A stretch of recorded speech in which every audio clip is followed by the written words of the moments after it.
Aha. Amazing. Wonders never cease.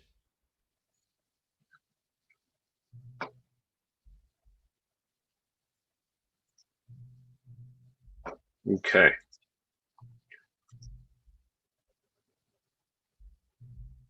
Well, after all that, I will call to order this regular monthly meeting, February monthly meeting of the Village of Trumansburg Board of Trustees.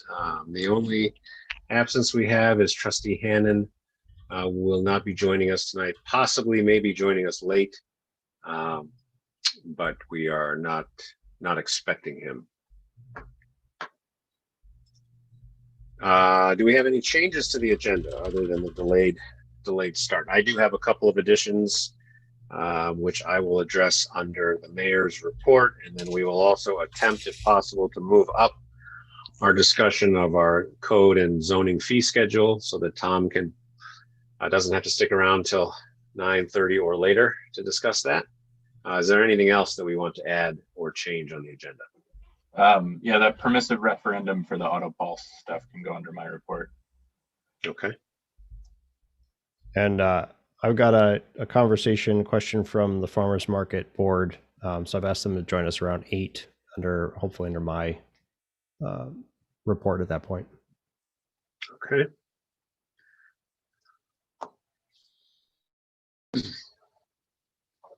All right. See, Tammy's rejoining us. Let me let her in. So if there are no additional changes to the agenda, our third item on the agenda is our public comment period. I see no one from the public who doesn't already have a designated time to chat with the board as needed. So we will move on to reports from representatives. Anne, if you'd like to go first, the floor is yours. My first shot is on Tuesday. So that's me already. Great. It's you already, yeah. All right. I had trouble getting into the meeting and so I don't have an agenda. All right. So the biggest thing right now is people are trying to get vaccinated. I'm also in another meeting I'm trying to get into right now about how to get people vaccinated. So as most people know, there's 7 million people that are currently eligible in New York State, and we're getting a trickle of between 200,000 and 400,000 vaccines a week. I think there was 1 week where we got even way less than that. Hopefully that audio's not. Can you guys hear that other audio from the other meeting? Yes. Okay. I can't turn it all the way off. Let me.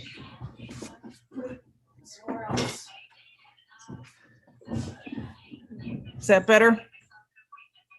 Somewhat, but we can hear you okay, so that's what counts. Right. Throw some clothes over it. Sorry about that. Let's see. So the biggest thing is just trying to keep up on all the information at the county and people locally. So talking to a lot of people about how to do that. I was actually talking with Nancy Tubbs earlier today, who was posting a lot of information on the Trumansburg COVID-19 Facebook page. And so we're trying to come up with some ideas and about helping people sign up, especially people who aren't computer savvy or have some issues getting to an electronic device. So we'll come back to you later and talk to you about that, but probably it's going to be something like a neighbor helping neighbor, or people that know each other. There's some people that are trying to do something like, hey, let's get everybody's information and help them sign up, this group of people. So that's why I'm on this other meeting to talk to them about that. I have some concerns about people sharing all their some of their private information. So I think it would be better if you knew somebody. So if somebody knows somebody that's maybe at home and not working or has time to help, maybe they can reach out to their neighbor or somebody else in their community that they know and help them sign up. But the biggest issue right now isn't that, as you know, we just don't have enough vaccine. But that will one of the ways that we're going to help with people signing up later when there is enough vaccine is you just call 211. And they will help you sign up if you don't have a computer or for whatever reason. But there's no sense in people doing that now, because if you've tried to help anybody sign up or sign up yourself for a vaccine, within a couple of minutes, any appointments that open up, they're gone.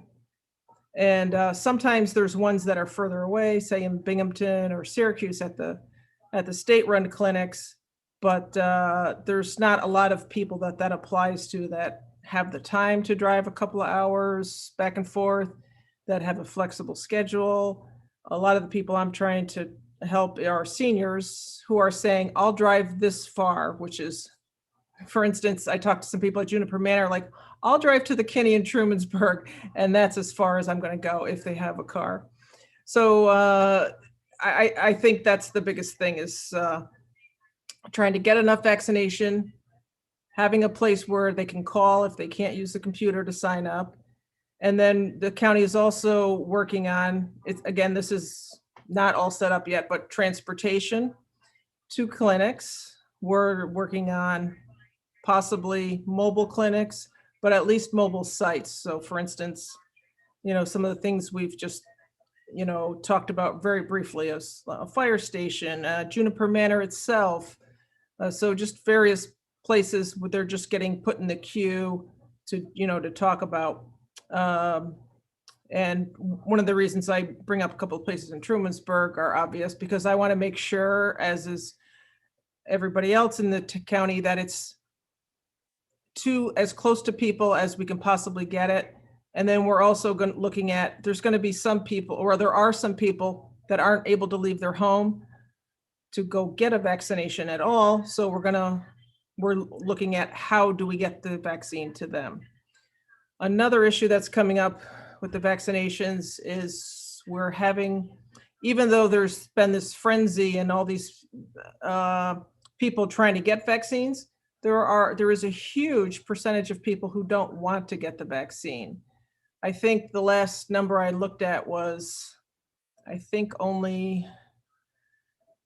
to remember now, is it 40% in some of the healthcare settings around the county of people that have gotten vaccinated by choice? Not the hospital. The hospital, we have 97% of the people got vaccinated there, but at some of the other healthcare facilities. So that's quite concerning, because we need about 70% of people at least vaccinated to get herd immunity, so that we can go about, our regular lives. If people remember that almost a year ago, that we used to go to restaurants and see people and give hugs and stuff like that. So that's a little bit of the update on that. Budget wise, we had something, we were talking today about the AIM funding, that's over a $300,000 hit to the county every year to give the aid back to the municipalities, and that is probably going to continue. We also are saddled with at least $300,000 a year for a distressed hospital fund. I think I mentioned that before to you guys, and we're going to be have to pay that at least until 2022. The rental assistance that has been available through INHS is doing that, is coordinating that for us and processing that for us for the county. And so that has been expanded, that they've removed the $5,000 cap. So I think, I know what that meant was you had to have been in arrears of your rent up to $5,000 or more, or up 5,000 or more. So now if you only owe 3,000, you can apply. And before, your rent had to exceed 30% of your income, and they removed that stipulation too, because we still have money in the fund and we want to figure out how to get it to people. So if you know anybody, a tenant or a landlord that might know about one of their tenants that's struggling to pay their rent, please have them contact INHS. I think those are the main updates. Okay, thank you. Any questions from anyone for Ann? I just want to say thank you for everything you're doing, Ann. I know the county's working hard and you're on juggling 2 meetings right now, and I definitely appreciate it. You're Also- welcome. Also, maybe if you speak to anyone in the health department, you can report back that the mailer that went out encouraging vaccination and information about vaccination caught the attention of my 14-year-old and my 11-year-old. So well done. So that's good. All right, good. I haven't received it. Has everybody here? You can raise your hands if you've received the postcard. Okay, so not everybody, about half, it looks like. Okay. Any other comments or questions for Ann? I just want to say thank you, Rorden, too, for, putting out your occasional posts, that really help, keep people calm. I feel like I'm often sending out things. Here's another thing you need to worry about. Here's another thing. So I really appreciate you doing that. Yeah, well, I thank got a you. quick We one if it's okay. certainly have plenty of things to worry about. We just have to put them in numerical order, I guess, these days. Yeah, Tom. Ann, have you heard much about how the new management at Juniper Manor is going? Yes, it's Sue Rocky. She's back, yeah. Yeah, so she's the same manager, but through a different company. And I've talked to her a couple of times and sounds like everything's going well. Okay. One of the things that I did ask her was to see if she could get a number of people that won't be able to leave there, for instance, to go get their vaccines, or could use transportation. Mhm.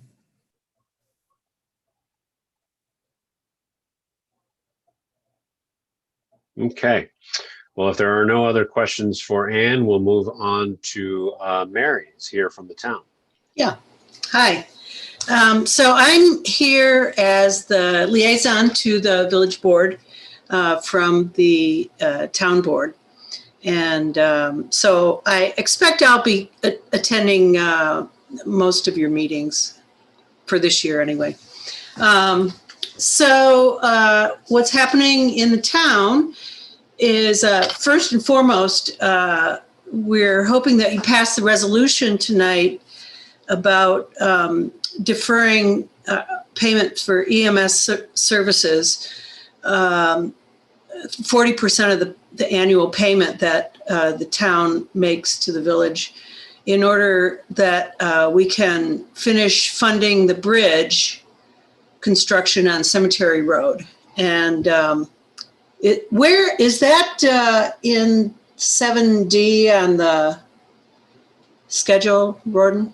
It's not on the agenda. It's an addition, a late addition. Okay. I didn't get the draft resolution finalized with Nancy till after the agenda had gone out. Okay, because I sort of want to stick around and make sure that it passes. Yeah, we will actually, we'll probably do it under my. Under yours? Right. Okay. Anyway, I just want to pass along that the town board is very grateful that you're willing to do this, so that we can we won't have to borrow money in order to get the bridge finished over a very short period of time. Another thing that the town is working on is that we are expecting to pass a tree law establishing a tree advisory council at the meeting tomorrow night. And we'll have a public hearing at 7 o'clock. You're welcome, and the public is welcome to make comments on the Tree Advisory Council.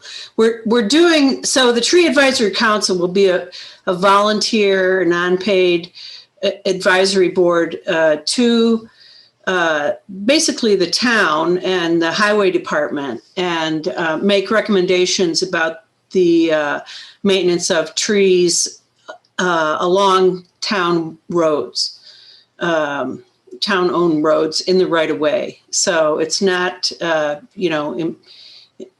going to impinge upon any private landowners. So it's pretty benign. We're doing it so that we can get funding from the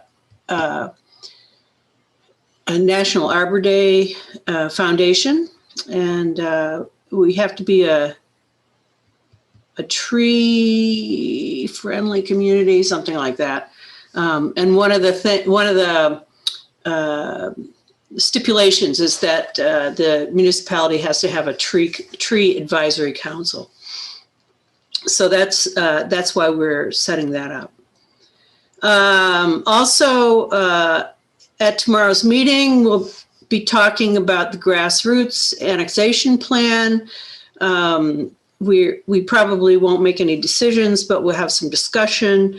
Right now, the board hasn't really taken a position on the possibility of the village annexing the grassroots property by SureSave. And right now, we're pretty much just in fact-finding mode as far as that goes. Another thing the town is working on is we're in the early stages of updating our comprehensive plan. And another thing that we'll be delving into is with the assistance of Terry Carroll from Cooperative Extension, community choice aggregation for solar power. And it's really a climate saving policy where in a particular municipality, all of the residents, homeowners are eligible to sign up with an aggregation, community choice aggregation, and then thereby saving some money on their energy purchase. So Terry Carroll from Cooperative Extension will be making a presentation to the board, and I'm not sure when that will be. It'll be about a 20-minute presentation. And it's possible that the village of Trumansburg may want to come in on this.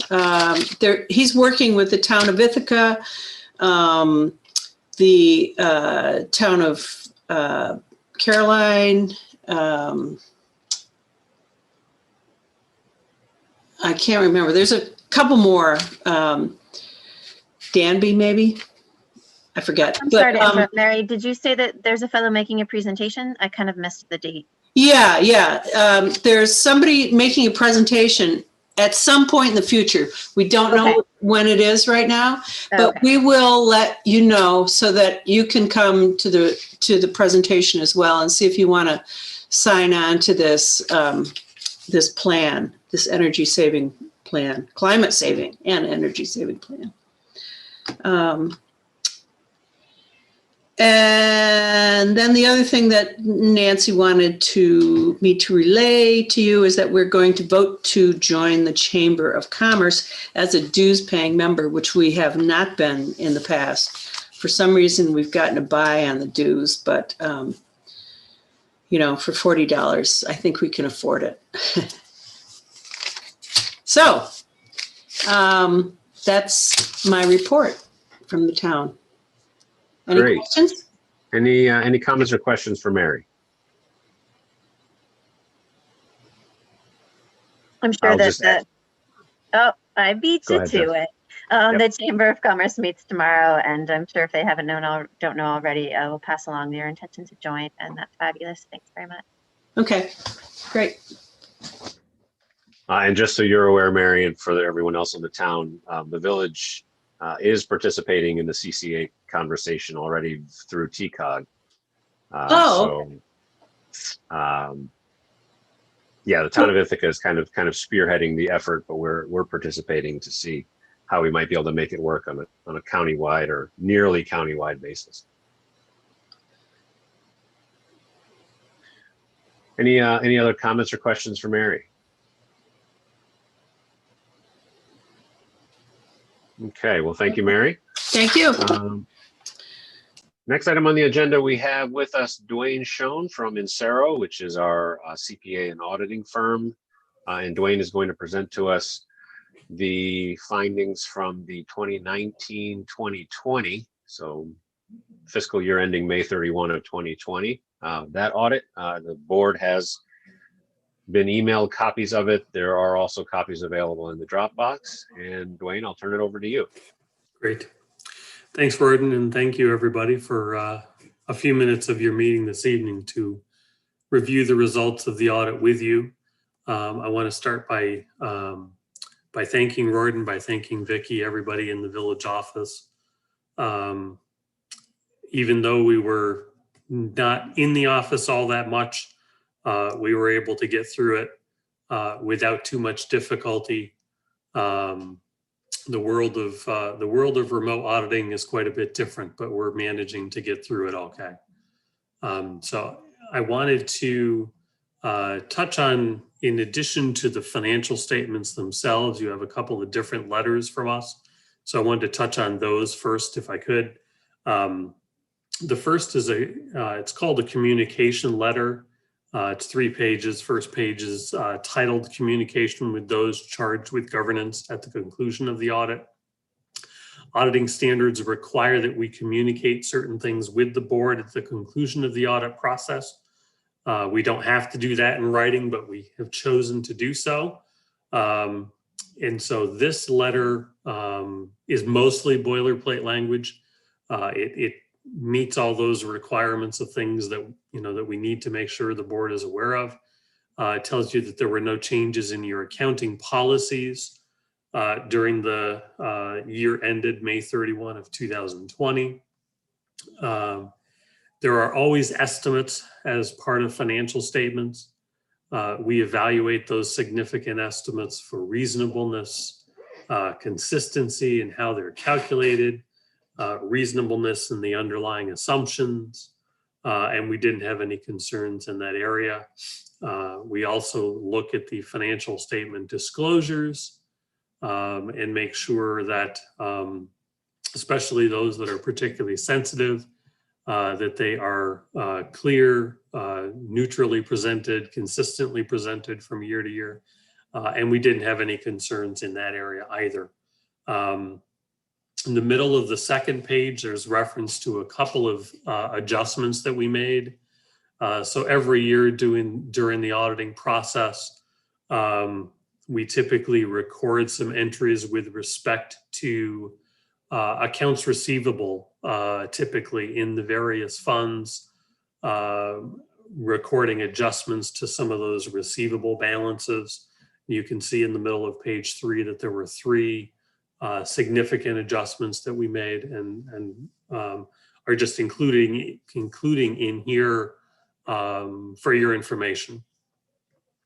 No disagreements with management, and other than the findings that we've presented in this report and in the comment letter, there's nothing else that we need to bring to your attention. So again, that comment letter, or that communication letter, I should say, is mostly boilerplate information.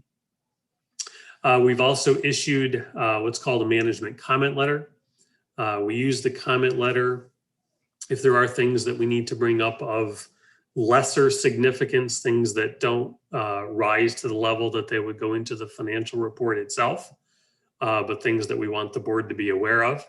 We also use the comment letter to bring you up to date on future changes in accounting standards, auditing standards, anything of kind of a global nature that we think the board should be aware of. So the comment letter at the bottom of the first page, the beginning of the second page, refers again to some of those accrual adjustments, to the receivable adjustments that we had talked about, and that those are being done as an audit adjustment, that they aren't being done during the accounting process. I should say we noted a lot of improvement this year, especially in the recording of accounts payable.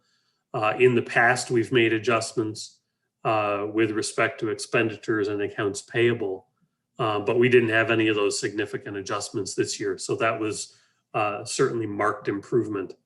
And also on the second page, there are a couple of findings that we had made in the past that have been resolved in the current year. One with respect to review of journal entries that in the past was not being done, but now is, as well as issues in the past with respect to beginning fund balances. But there were no adjustments or very small adjustments in the current year, so nothing of significance. And then at the bottom of the second page, continuing on to the third page, is just some references to future changes in accounting standards, things that are going to be taking effect over the next 3-4 years. I should point out that the GASB, the Government Accounting Standards Board, early on in the pandemic, back in June of 2020, issued a standard that basically delayed the effective date for all of these standards, most of them for 1 year, in a couple of cases for 18 months. The dates that you see in front of you in this letter are the new and updated dates, but a couple of these standards were things that were supposed to have already taken effect, but didn't because of these delays. So that's it for the communication and comment letter. And so then I want to turn your attention to the financial report, which is the large packet. I'm not going to read through the entire thing, but I do want to hit some of the highlights for you. We're planning to issue an unmodified opinion is the technical term. It's a clean opinion.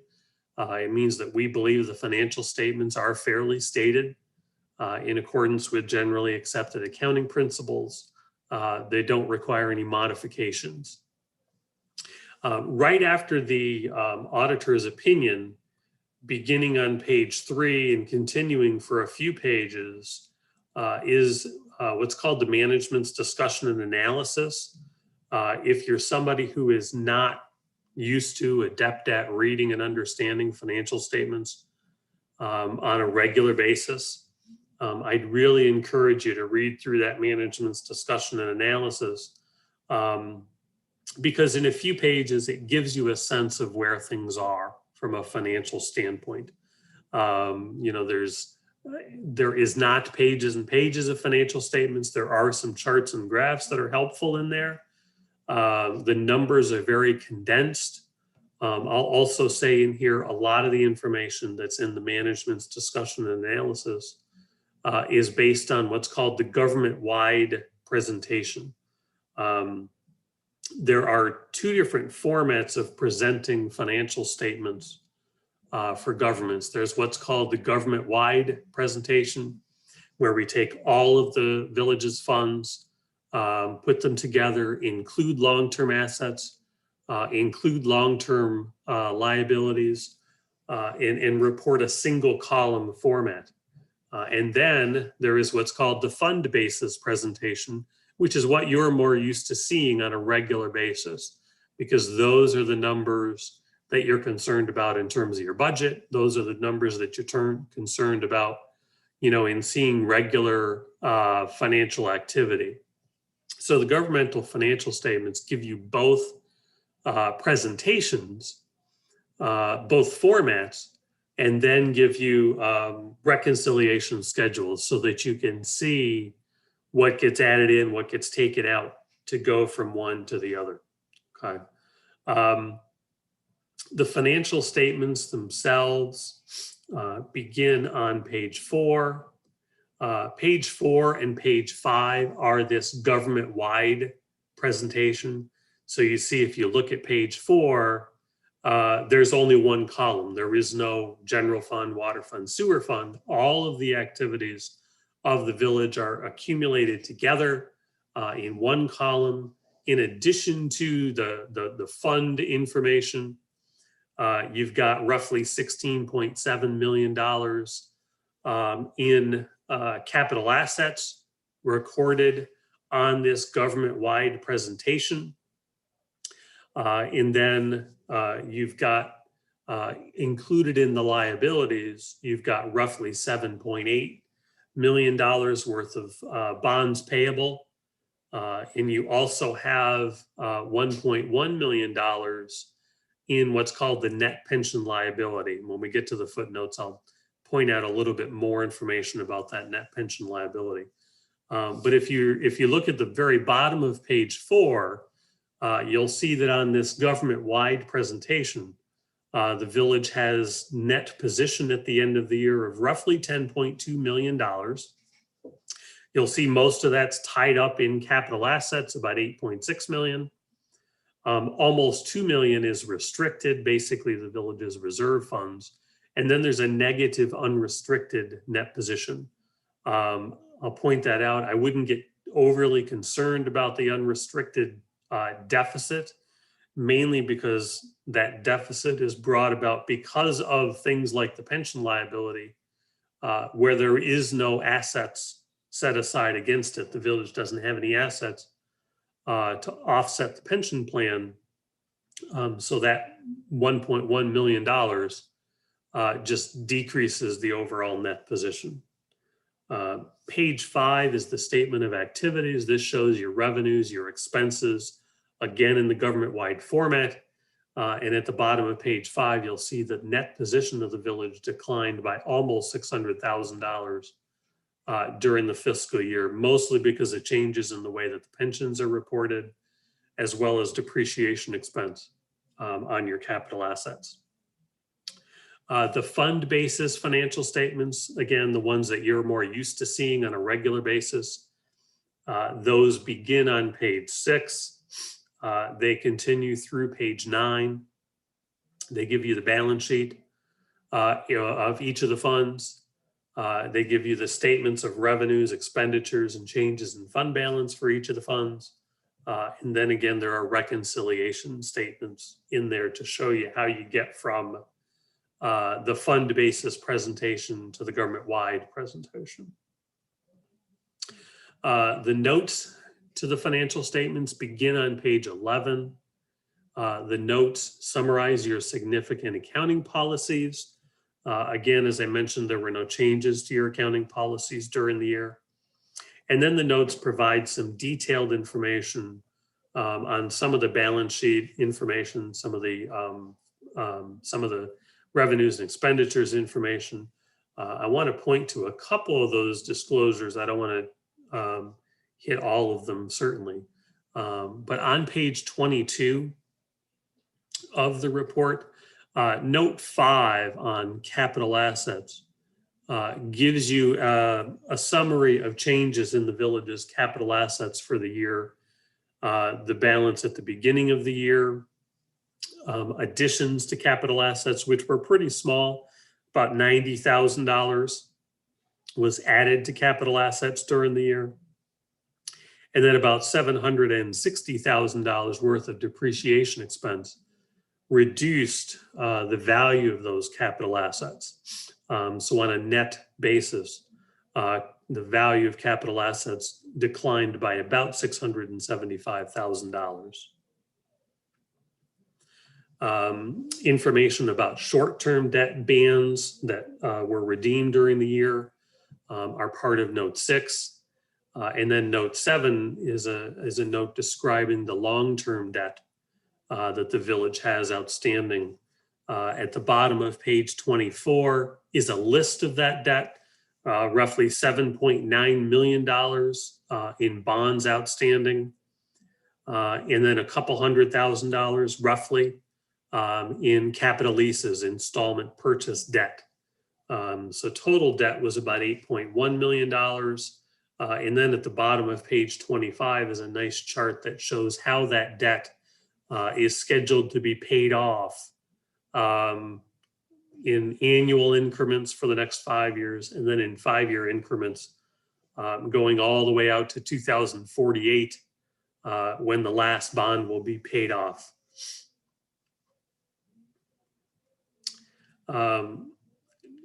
There is a lot of information, quite a few pages of information about pension liabilities. That is note 9. For those of you that have been here for before this year, I'll just mention that several years ago, the way that governments report pensions changed. It used to be, as long as the village paid their annual bill to New York State, there was no reported liability on your financial statements.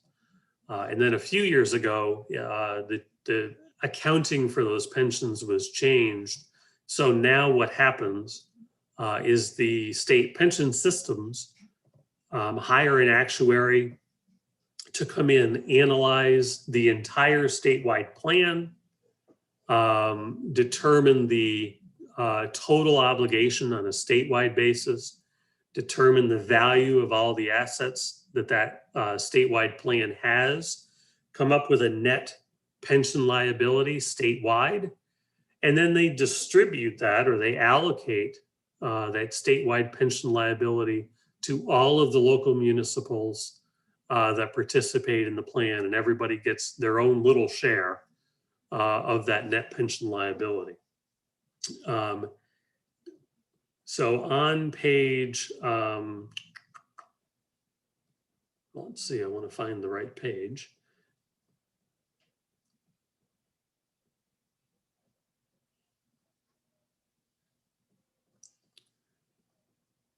On page 31 is where I want to turn your attention, if I could. There's a couple of tables on this page that give you a sense of the obligation. There's a table in the middle of the page that shows how volatile these actuarial assumptions can be. The column in the middle there, the current assumption, shows that right now the statewide pension systems are assuming a 6.8% investment recovery, investment earnings rate. And so with that earnings rate in mind, the village's liability is calculated out to be about $1.1 million. You can see if the pension system used a 5.8% rate instead of 6.8, the village's liability would be a little bit more than $2 million. And if that rate was 7.8%, your liability would be about $250,000. So quite a bit of difference based on those actuarial assumptions. And then the chart at the bottom of the page, I think, is really helpful to understand. This shows the total statewide calculations. So for the ERS system, as of the measurement date, the statewide plan came up with a total pension liability of about $194.5 billion, offset somewhat by investments totaling about $168.1 million. So the ERS system was reporting a net pension liability statewide of about $26.5 billion. The PFRS system of about $5.3 billion. And you can see that both of those plans are funded at about 86%. In past years, it has been much better funded at about mostly between 95 and 100%. The main reason for that, if you look at the top of this table, you see the measurement date was March 31 of 2020. Those of you that remember back to at the end of March of last year was right after the pandemic had really hit. The stock market was in free fall. And so the investments that the ERS and PFRS systems had lost billions of dollars in value in just a couple of weeks. And that really put a damper on these percentages and these numbers. And so hopefully those numbers hopefully will bounce back fairly well going forward.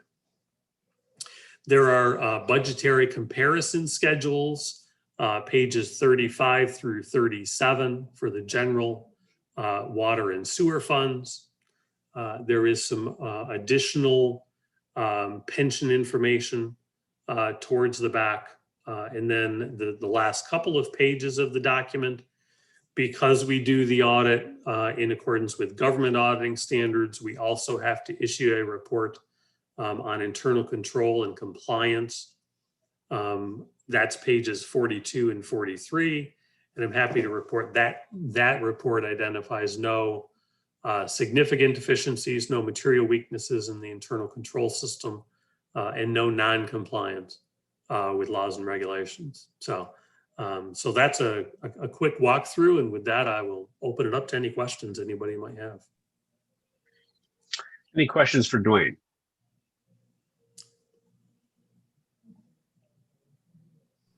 And actually, I'm sorry, Dwayne, could you please define, I'm sure it's on the page, what ERS stands for and Yep. So ERS is Employee Retirement System. PFRS is Police and Fire Retirement System. okay, very good, thank you. Sure. Anything else for Dwayne?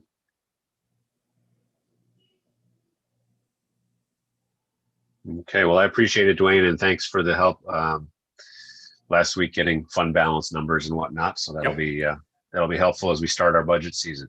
Great. No problem at all. Thanks, everybody. Thank you. Okay, item number 6 on our agenda is our consent agenda. We have only 2 items. I will read through the abstract. One item is approving our already pre-approved flag for the month of March, which is flag in honor of Women's Suffrage Month. The abstract of claims includes a general fund abstract in the amount of $75,639.45. An EMS billing abstract in the amount of just $832. A water fund abstract in the amount of $14,690.25. A sewer fund abstract in the amount of $11,548.12. And the trust and agency abstract in the amount of $33,021.42. And so I would entertain a motion to adopt and accept the consent agenda as presented. So So moved. moved. Or second. A motion and a second. All in favor, please say aye. Aye. Aye. Any opposed? Okay. Moving on to item number 7 on the agenda is reports from the board. And I'm just trying to think when would be a good time to talk code zoning fee. Tom, are you comfortable?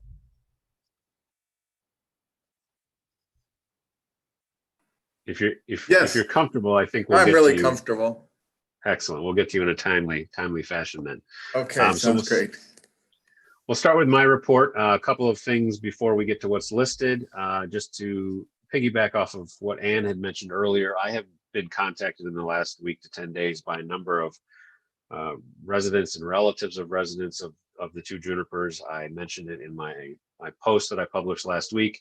I am continuing to look for possible avenues to try to get vaccines to folks if we can't get folks to vaccines. But as Ann mentioned, and as I said last week, everything with respect to the vaccine rollout is being managed from Albany. So there's very little flexibility on the part of local governments, but we'll try to find some wiggle room where we possibly can.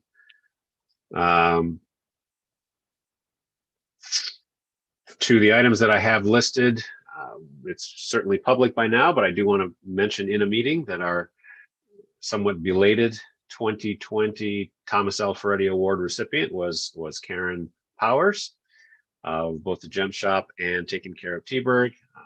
Keith and I had the pleasure of presenting her with the plaque and a signed resolution of commendation last week. We enjoyed it and very happy to have her continuing to participate in things, which we will get more into shortly. As everyone knows, Keith can't join us tonight, but the police reform update is that we are working on our draft presentation using a format that is has been used by some of the sheriff's departments and counties in the area. It'll basically outline the process that we used. It will collate the information we collected, the questions we were asked, and kind of put together some broad next steps, ongoing efforts that we see coming out of those discussions. I hope to have that draft available for public comment sometime in the next week or two. We will also, with that, what had been requested early on, we will include a taped video segment from one of our online meetings with residents from the community, as well as the booklet that the governor's office put out when the executive order was issued. So there'll be a fair bit of information that we'll be releasing in the next couple of weeks. Once the draft presentation is ready, then of course, as I said, we'll accept public comment going forward, and we will have to have some type of a public meeting or public hearing if we have time. It's only the 8th, so possibly at our March meeting, we'll have to see what kind of timeline we have, what kind of time frame we have available. I did receive confirmation last week or the end of the prior week that all of the final approvals have been given for the DASNY Stormwater Grant that had been recommended, or we had been recommended for by former Assemblywoman Barbara Lifton on prior to her retirement. There were a number of approvals and some auditing checkoffs that needed to be done by the Dormitory Authority. Those have all been completed. And now we're just waiting for those funds, which do reside with the state, but were frozen last June by executive order in response to the state's budget issues, waiting for those funds to become unfrozen. We're hoping in the next month or two. I think it will coincide with whatever the state's budget might look like. But as far as approvals go, those have been completed. I mentioned in a post last week, and now I'm formally announcing the creation of a Village of Trumansburg Events and Tourism Committee. I'm pleased to announce that Trustee Giles has agreed to chair that committee, along with the aforementioned Karen Powers and Nana Potenza, who have graciously agreed to round out that steering committee. My vision for the committee is relatively straightforward. It's although we use COVID as the excuse because it was the reason why so many events were canceled in 2020, I believe that it's possible that events like Winterfest may not have occurred even outside of any COVID restrictions, and that would certainly have been a loss to the community.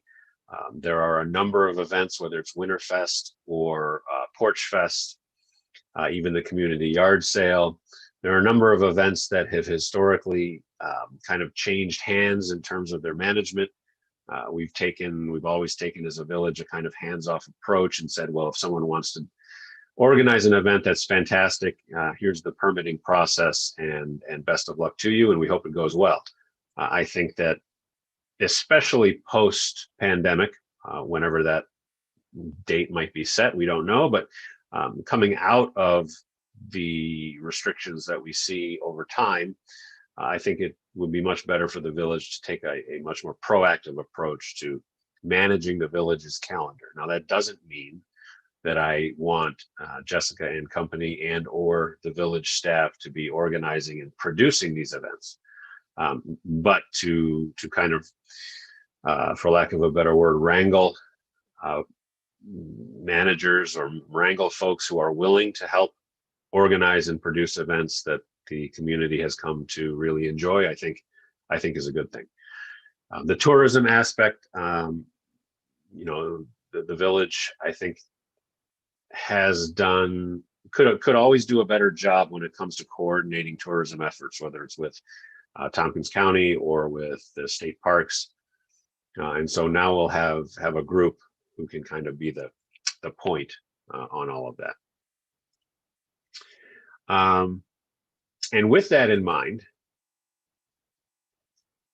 there is, I think everyone on the board is aware that there was a replica made of the Taganic Giant some years back. Now, the Taganic Giant, for anyone watching at home who's not familiar, or anyone in the meeting that's not familiar, was a a well-known and internationally known hoax. Essentially, someone had unearthed what they thought was a prehistoric biped of some type in the area of the Falls Overlook, or what is now the Falls Overlook, back, I want to say, in the mid to late 1800s. And it became one of these pieces of local folklore that essentially or eventually became an international, I don't know if I want to use the word sensation, but it became internationally known. And so during a period of, it was when Rod Howe, who's now the supervisor for the town of Ithaca, it was when he was at the History Center, they did some type of a local folklore history project, and someone actually created, a local artist created a scale model of the Taganic giant. Our own Duran Van Dorn helped with the steel structure of it. And so it was on display at the History Center for some time, and then Rod began looking for a permanent home for it, initially thinking that the Falls Overlook would be a good spot. And this was right around the time of the renovation of the Overlook tourist area. But for a number of reasons, the park decided that they didn't think it was a great spot for it to be displayed, but that the park, would be willing to donate any signage that we might want to have explaining what this piece of local folklore is, if we can find a home for it. Since then, Sandy List, our village historian, has been trying to find it a home. Right now, it is weathering the winter on the porch of the village hall, which is not a great place for it to reside forever. And we thought we had settled on the farmers market as a place to display it. But there are some concerns about kind of the location and the foot traffic and whether it will be appropriately viewed. So I have an idea that I want to float to the board, and I'm happy to open it up for conversation now. The area across 96 from the farmers market, so what I refer to as the farmers market pull-off area, which serves as kind of some makeshift parking for folks on farmers market night, but other than that is not well used, and certainly not much used. Years and years and years ago, and I couldn't give you a date, but I have this vague memory of some type of a signboard that was in that area of that pull-off. It held some brochures and some tourist information, and it wasn't a very attractive signboard, and it certainly wasn't well maintained, which is why it's not there anymore. But I have this idea, and I talked to Jessica about it, so Jessica, jump in anytime. If you imagine driving to the bottom of Route 227, Hector Street, and you come to the T, the intersection of Main Street, if you kind of imagine looking across the street at that area, that I would like to see it used for tourist type displays, starting with, if we can afford it, a large wooden engraved sign that says Village of Trumansburg, and then have displays. And I don't want it to be cluttered in any way, but the Girl Scout troop that put the pollinator garden in front of that area towards the road, I'm sure that they would be willing to put another one or two there. We've had some trees recently planted in that area. A large sign, the Taganic giant. If there are other local organizations that feel that they have displays of some historical note that would be appropriate for that area, then that would be a place which will get the foot traffic, particularly on farmers market night. It will be highly visible when folks are either traveling north to go to the wine trails or coming south from the wine trails to grab a bite to eat in the village.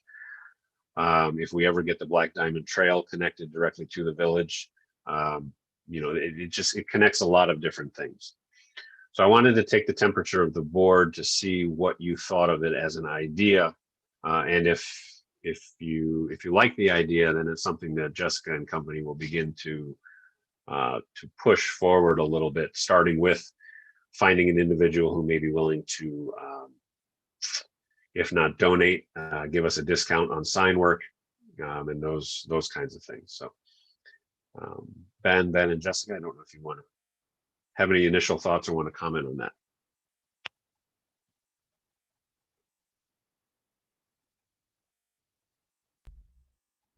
I think it's a great idea.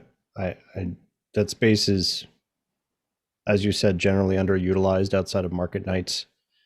And while parking can be scarce for parking for market nights, I think it might encourage people to walk a little bit further or bike a little bit further or park a little bit closer to other areas in the village and walk over. So I don't have too much of a problem. I have a hard time kind of seeing how much of the parking space would get used. So if it was a significant amount, that might be concerning. But the image I have in my head of the giant and the sideboard and some plantings and so forth doesn't seem egregious. So yeah, I like the idea. Yeah, and Ben, I'll say that parking is definitely on the list in terms of it's, being necessary. But the other thing that's really cool about this spot is not only is it the Western Gateway, but you really get to meet the people where they are.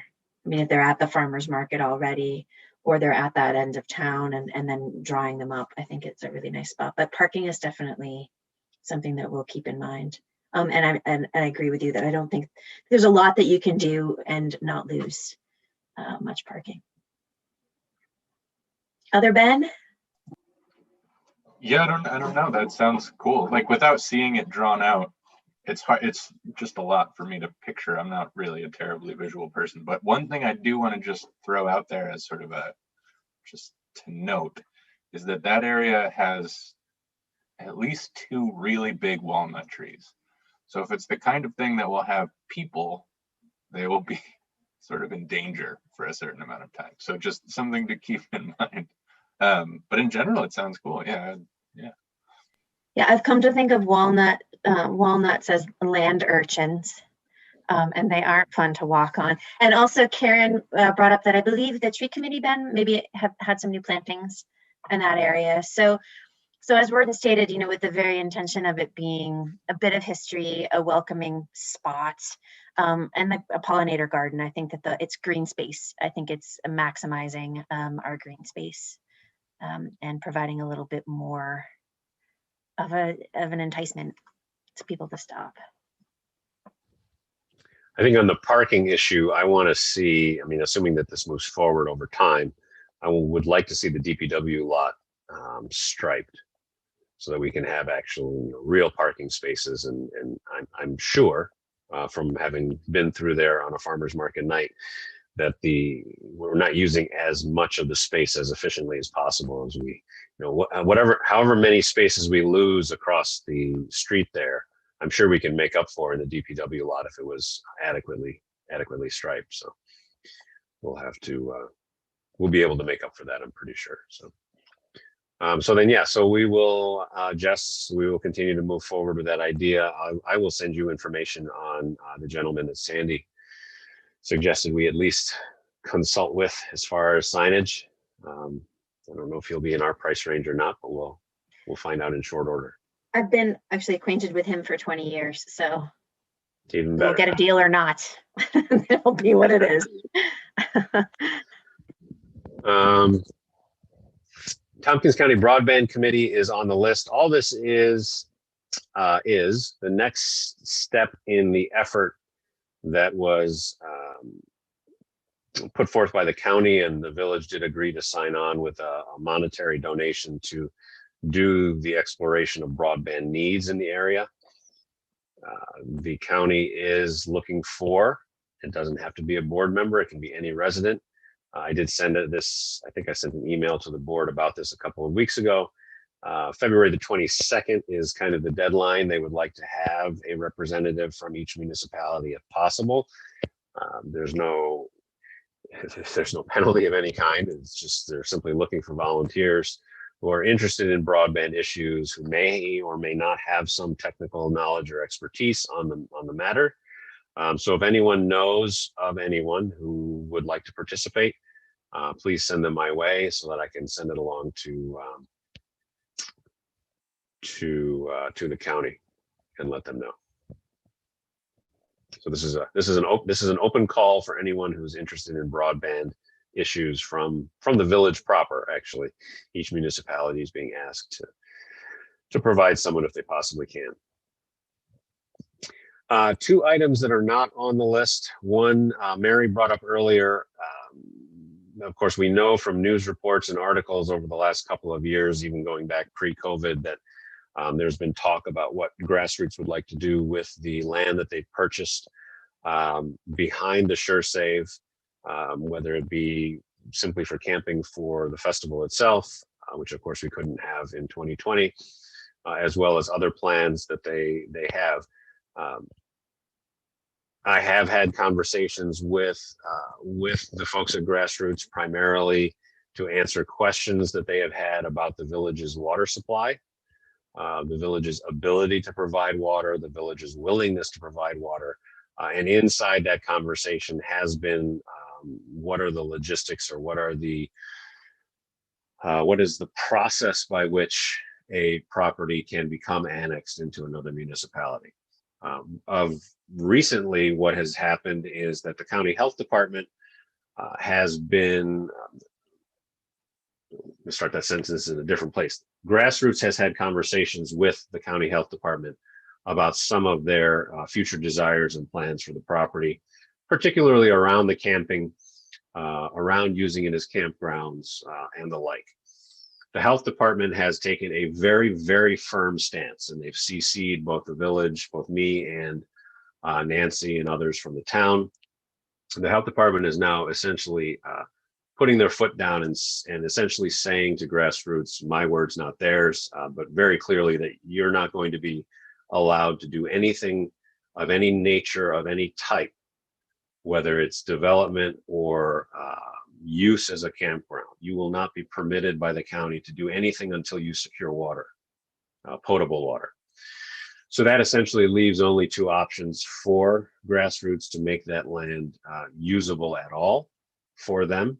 One would be to have the town of Ulysses create a water district, at which time the town of Ulysses would have to find someone to supply them water for that water district, or the Grassroots, and it would require Smith Woods, which is owned by PRI.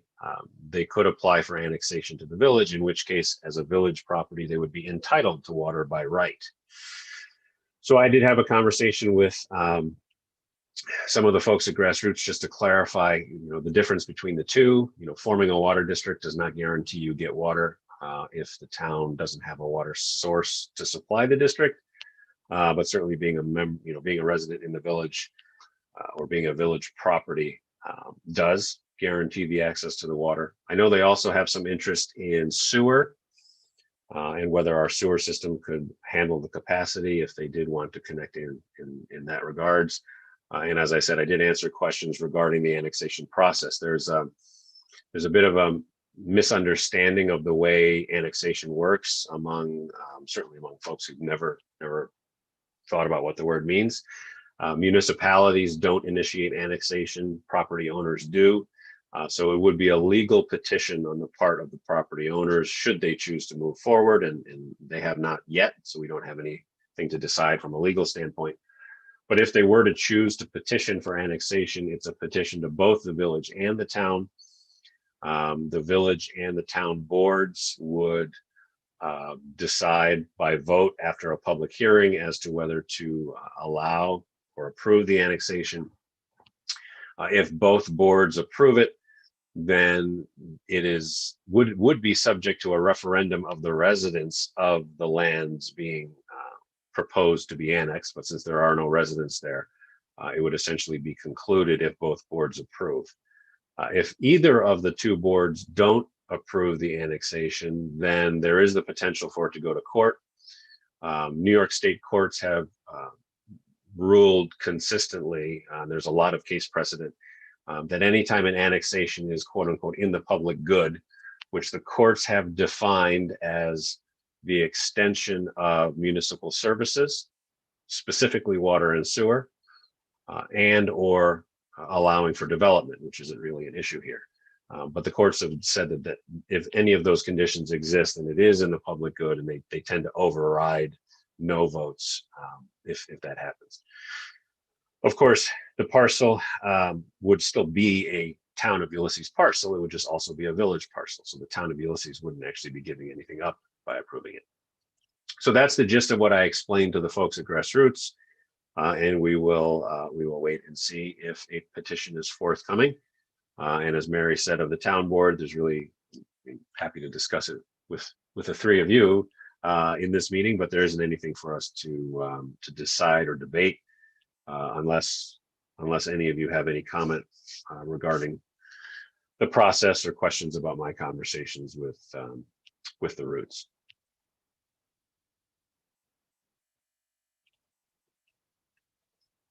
I see one shaking head. Well, I don't have any questions. I mean, I'm sure, there is no petition, so this is all technically theoretical, though it sounds like there's momentum. But obviously I'm sure our constituency will want to know, what does that mean for water and sewer? And if this comes about and there's a petition, and we'd have to consider the economic gain as well as expense for annexation. And I'm sure there are answers to that don't need to be flushed out now because it's in theory. Yeah, I mean, some of it is fairly straightforward. The rest of it we would flesh out if and when a petition comes. We certainly have the water capacity to supply others with water.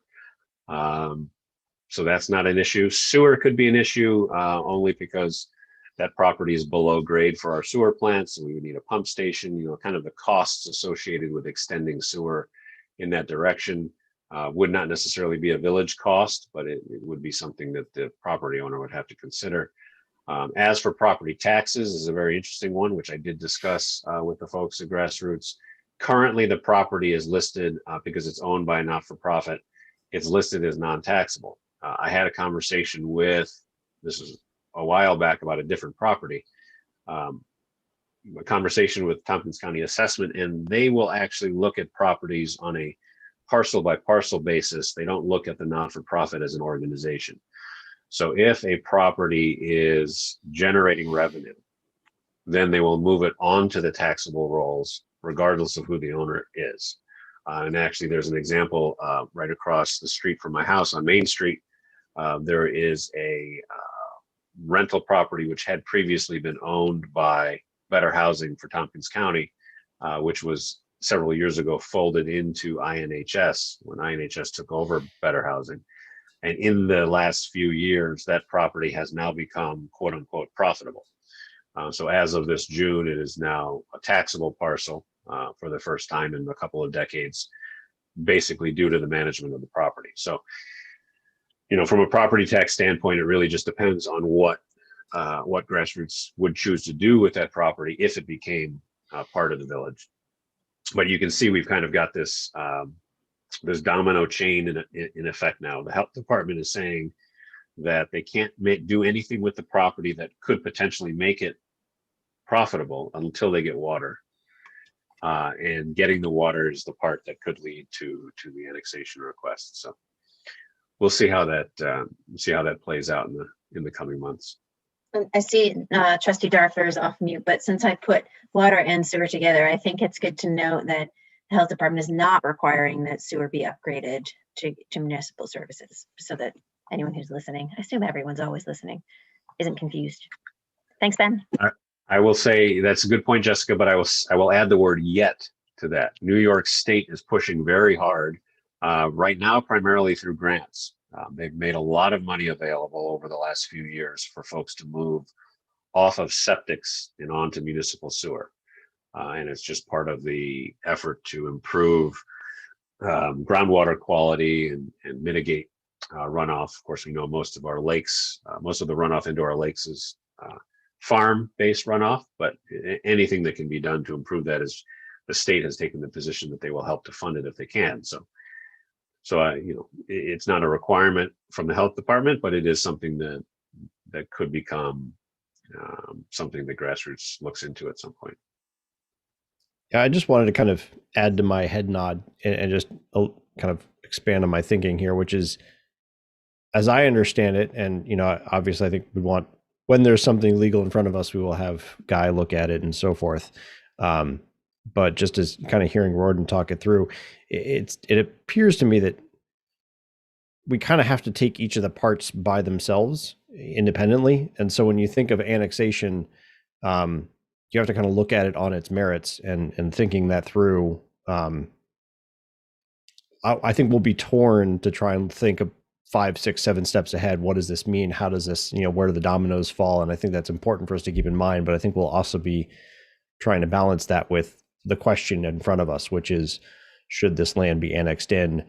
And I think that will end up being a separate conversation from exactly how do services get extended and who pays for that kind of stuff and those sorts of things. Because I would push very hard for those extensions to obviously not be a village expense, to be built out and then deeded back. And even in there, it's tricky because now there's more water main, and that's going to break at some point in a winter, and that's going to cause the DPW to jump down a hole and so on and so forth. So we'll have to consider those things, but I think they'll likely be independent from the initial action of the annexation. And so that's where my head was going. As I don't have questions right now because I suspect this annexation is a bit of its own thing and feels like it's a little bit of a, I don't know, it'll kind of unfold itself. I think we'll find ourselves having to kind of look at it on its merits, and it seems pretty straightforward to me at this point. But obviously, it needs a lot more kind of details and actual things submitted in legal review and so forth.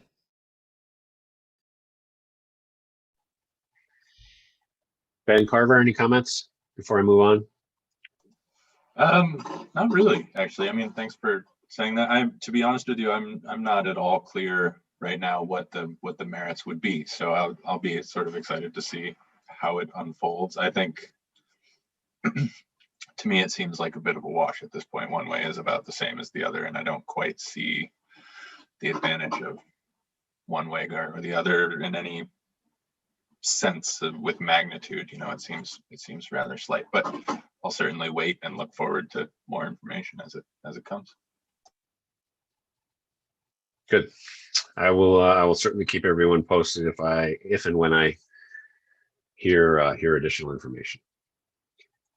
The last item that I have, which is also not on the list, Mary mentioned earlier, we have, just by way of background, and Ben Darfler, if I miss anything, obviously jump in. The Tompkins County secured a Bridge New York grant for the reconstruction and repair of the bridge at the bottom of Cemetery Road. That road is a town line road, but historically the town and village have always shared maintenance of it, taking turns with plowing and whatnot, as well as shared maintenance of the bridge. When the county, so villages are prohibited by law from actually owning bridges. Not sure where that comes from, but anyway, the bridges are either owned by a town or owned by a county. In this case, that bridge is technically owned by the town of Ulysses, but the county received the grant for which the town of Ulysses will be the fiscal administrator of the project. When the engineering firm that began doing the engineering work for the reconstruction was surveying the site, they discovered that we have a village water main in the vicinity of the site that dead ends basically at the bottom, at the intersection of Lake Street and Cemetery Road. And they asked our DPW supervisor whether it would make sense to connect the dead-ended water main on Lake Street to our water main coming down Cemetery Road and close that loop. Would it improve pressure? Would it improve fire suppression? And the answer to both is yes. So they have worked up a quote for us for the water part of that to close that loop.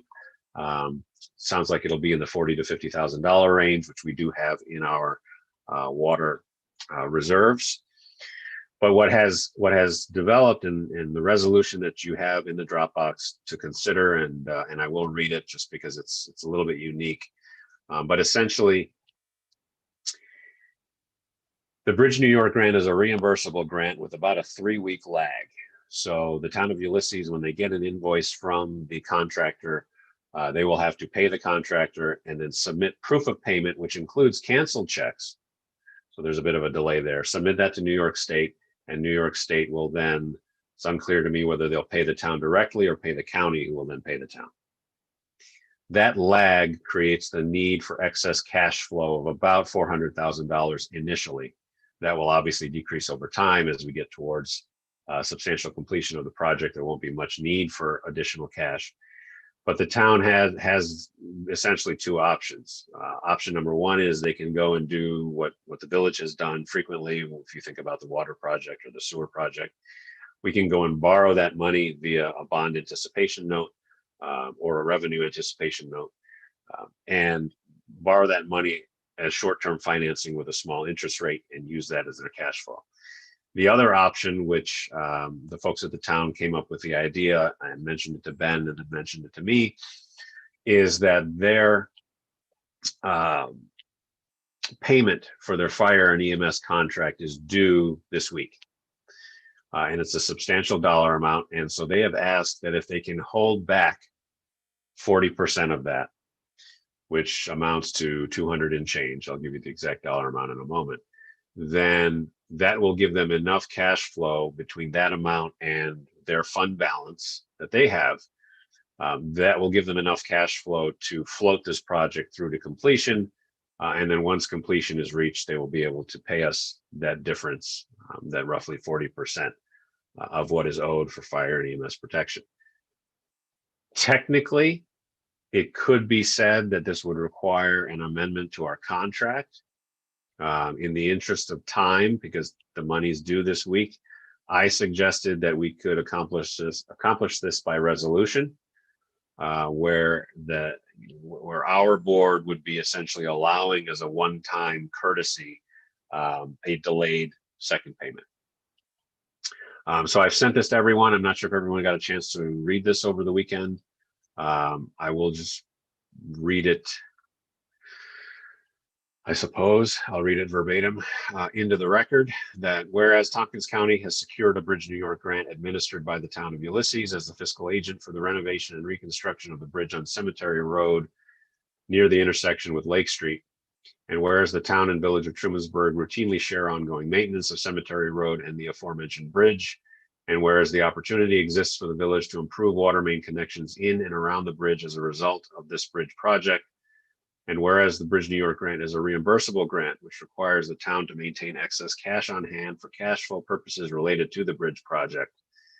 And whereas the town is requesting that it be allowed to pay the village monies due for contracted fire protection and EMS coverage for calendar year 2021 in two payments, instead of the single payment required by the fire and EMS contracts.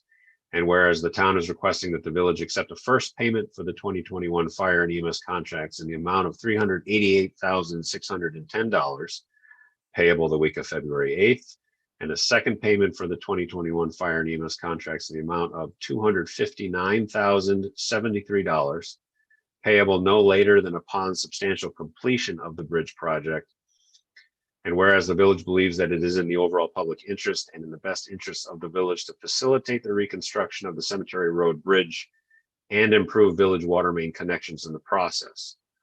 Now therefore be it resolved that the Village of Trumansburg Board of Trustees grants to the town of Ulysses the ability to pay for contracted fire protection and EMS coverage in two payments as previously described, as a one-time exception to the 2021 fire and EMS contracts. And be it further resolved that all other terms and conditions of the 2021 fire and EMS contracts between the town of Ulysses and the village of Trumansburg remain unaltered and in force. So before I ask for a motion, I just want to make sure everything is clear as I've described it and see if there's any questions from any board members.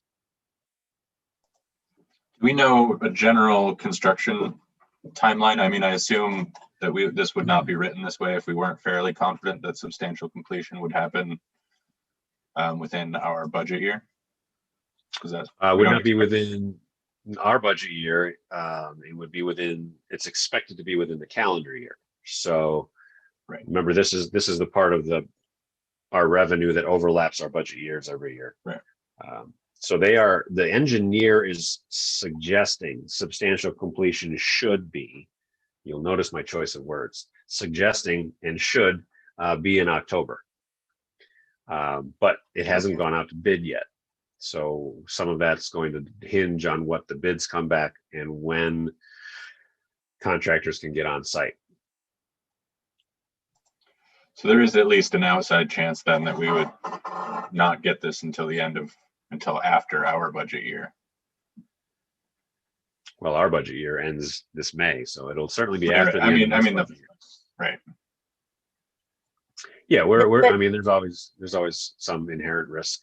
In That's the a short great term. point though, Ben, is that, okay, so they're planning on completing it within the 2021 calendar year. It's a pandemic. What if they can't get the materials that they need in a time? It takes, if that's a reality, and what if they run into something, ancient burial ground, not that, but something that delays construction.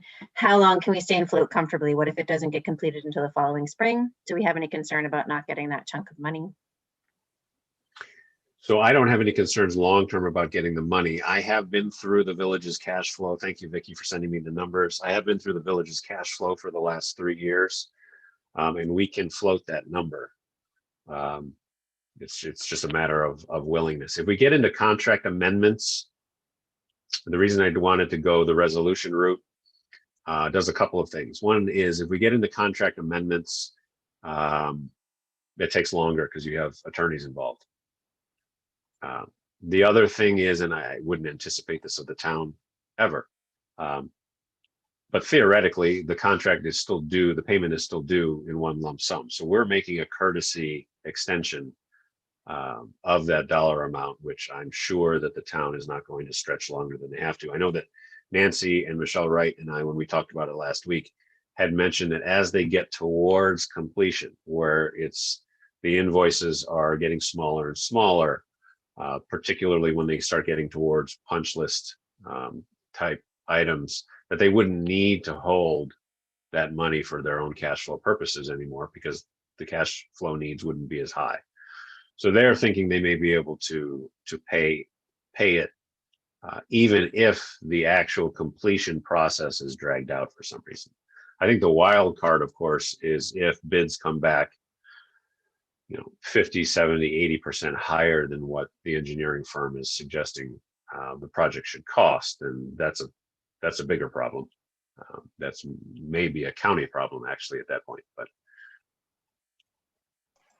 Well, anyway, that said, I'm totally on board with this. I think it's a good idea. Thanks to you and Ben for working it out and talking with Nancy. It seems pretty straightforward and neighborly to me. As long as the chance of that is, an outside chance, and I don't have any real reservations about working with the town like this. So. Okay. Yeah, I'm 100% in favor. And just to be clear, that the considerations I had for extension and payment had nothing to do with the integrity of the town. Just trying to think of alien invaders, that kind of stuff. Okay. Then in that case, I would entertain a motion to adopt the resolution as written. So moved. Second. Any additional discussion? Hearing none, then all in favor, please say aye. Aye. Aye. Any opposed? Great. So I will send this along. Thanks, Mary. I will send this along to the town tomorrow, and I believe they have a version of their own to accept the agreement at their meeting tomorrow night. Any questions for me before I hand off the microphone to Trustee Giles? Okay. Then the next item on the agenda is Trustee Giles with Fire Chamber and our new village, etc. Excellent. And thank you, Mr. Mayor, and since I have the microphone, I did have a question, which is, will there be any publication announcing the Ferretti Award? How does the public know that Karen Powers is so deserving and so honored? Good question. Social media postings has been the MO these last couple of years. Okay, great. Just because, right, it deserves to be sung, and we aren't all out on the street being able to say hi to her necessarily and hug her. Okay, great. So let me open up my notebook, and I guess first, I think we pretty much covered the village ETC. I'm really excited about it. I'm excited about the fact that really it's a resource advisory committee. So as Roden indicated, it's not an approval board to say, yes, you can do an event or not, but helping with permitting, being a liaison to other municipalities or state parks, sort of based by this notion of what our comprehensive plan says we want the integrity of the village to be. And people coming, because as they do, and they may have approached any of you on the street and said, hey, we want to do this thing, how can we do it? And now there's sort of a group to address that. And you know, keeping it to be the three of us doesn't mean that there aren't ways that the rest of the public will be involved or asked to do things or just networked to have interest. So if you hear people who might be interested in saying, oh, what is that thing? You can send them my way, and feel free to ask me any questions that you would have about that at any time. The fire department, I just got the report. I just found the report, so I'll give you the calls in a moment, but I wanted to just report back from this past week's meeting that they are continuing to do all the good work that they do. And it's actually really heartening to be part of their meetings. They are so service oriented as a group of people and as a company and as our department. They are actually quite concerned about the heating efficiency and cost effectiveness of their building as these nights get cold. And so I want us to keep that in mind as we think about the facility they're actually in. I know that is an ongoing topic of conversation, but it's important to remember that that's real. And I really want it to be heard that the inhabitants are really focused, so focused on when do the light switches get turned down kind of focus. So I just want to make sure that that's heard really loudly. They have this really great scholarship program, which you guys may or may not know about. And so they gave a $750 award in scholarship. I didn't know that they had such a thing until last meeting. So I thought that was great. I also pick up on things where, which involves our representation as a fire department throughout the community. And so they worked with Schuyler County, and working with them, we ended up facilitating a lot of training and working close with them on mutual aid calls to the greater appreciation of Schuyler County. So just again, reminding us how integrated we are with a larger community. And focusing now on the notion of community, I'm not sure if anyone knew that we as villagers could just go ahead and shovel out those fire hydrants. So please do. Please know that if you are so inspired by our community fire department, but you don't really want to run into any buildings or learn about rescue, you could help your neighbor by shoveling out a fire hydrant. I give you all that.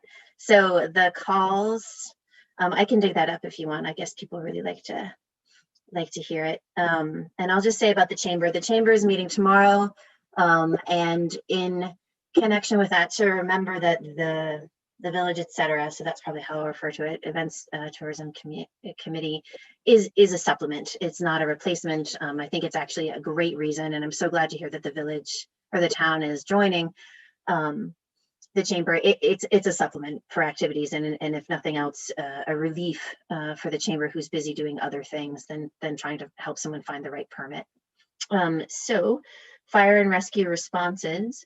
In January, for the village of Trumansburg, there were 3 calls for a total of 2.45 hours. There were 4 calls for the town of Ulysses for 16.64 hours, 3 calls to the town of Covert, 40.73 hours. Town of Hector, gone a running streak of 0 calls.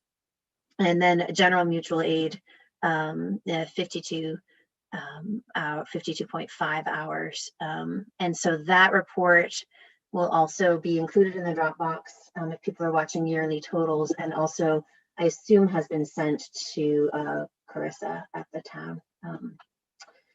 That is that. Does anyone have any questions?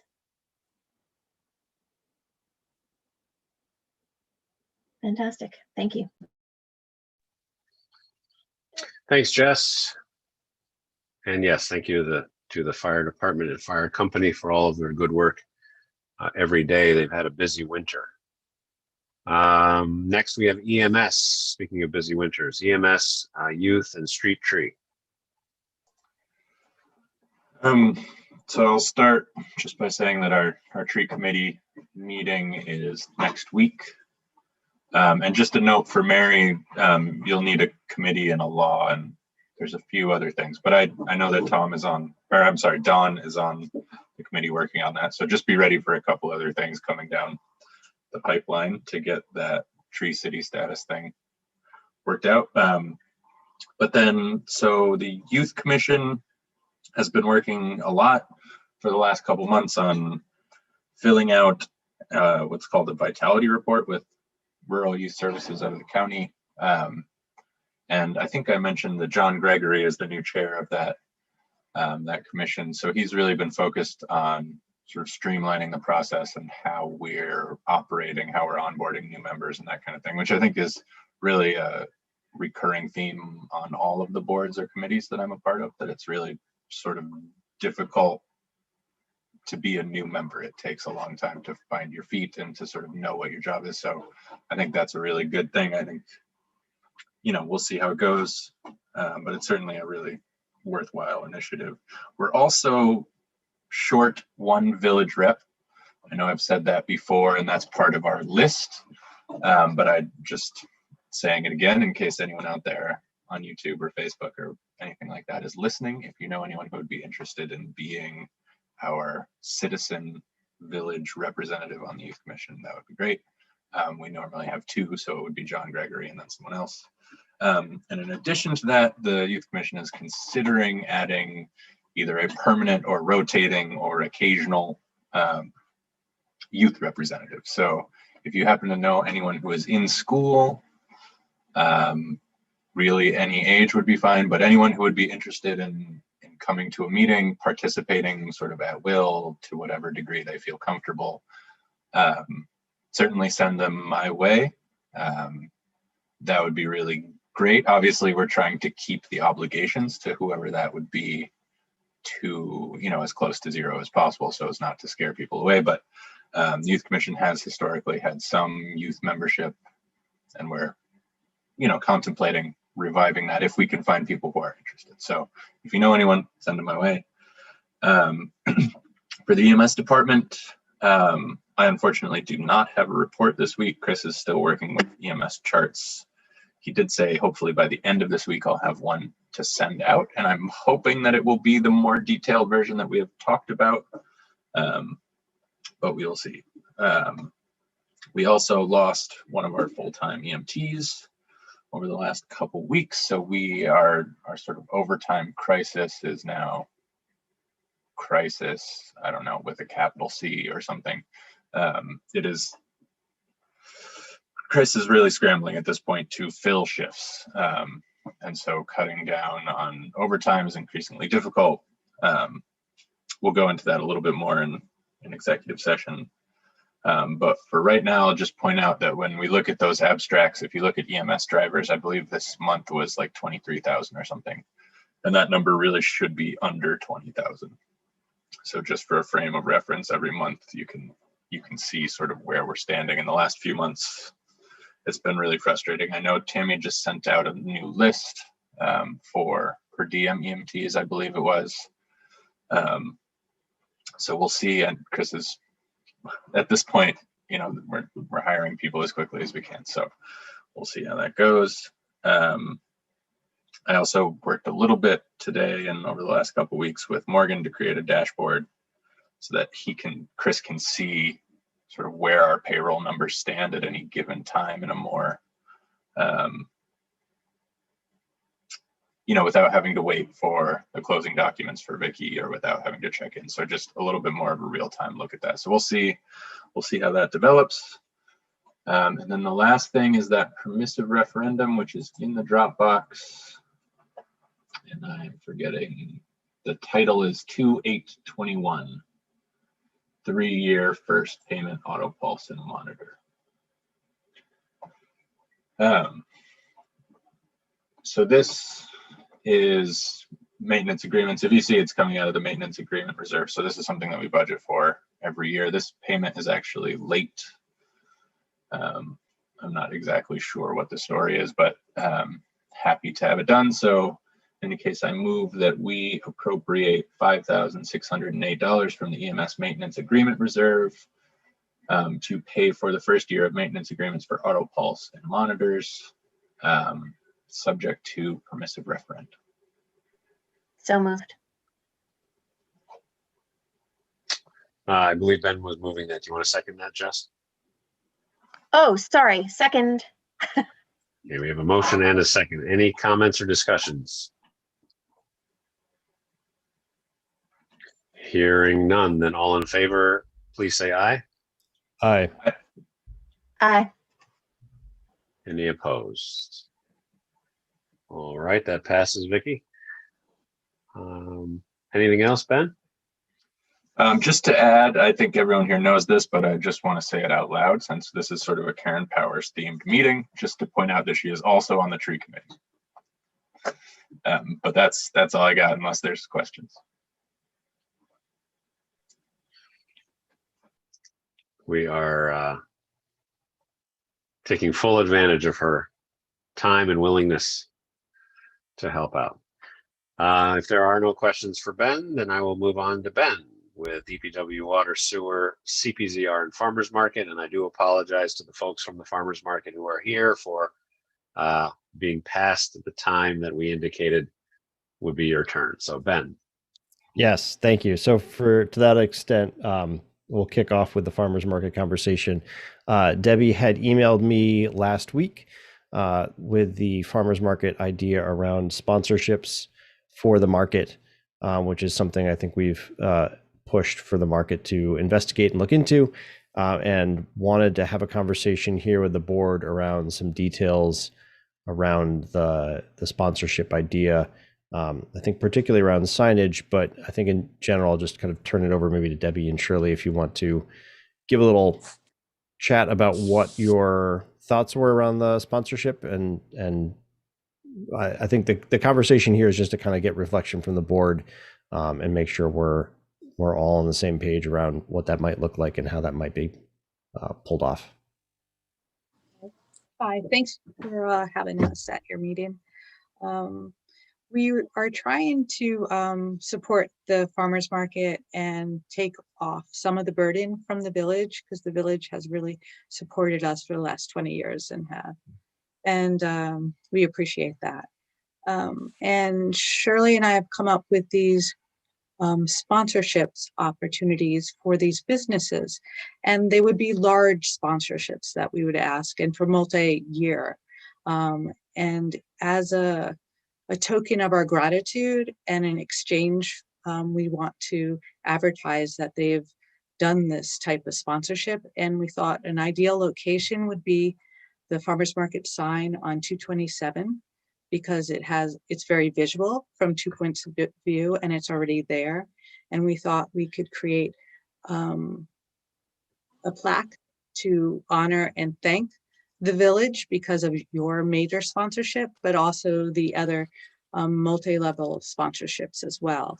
And it would be sponsors that would possibly provide $2,000 for 2 to 5 years. And so the plaque would stay there for a longer period of time.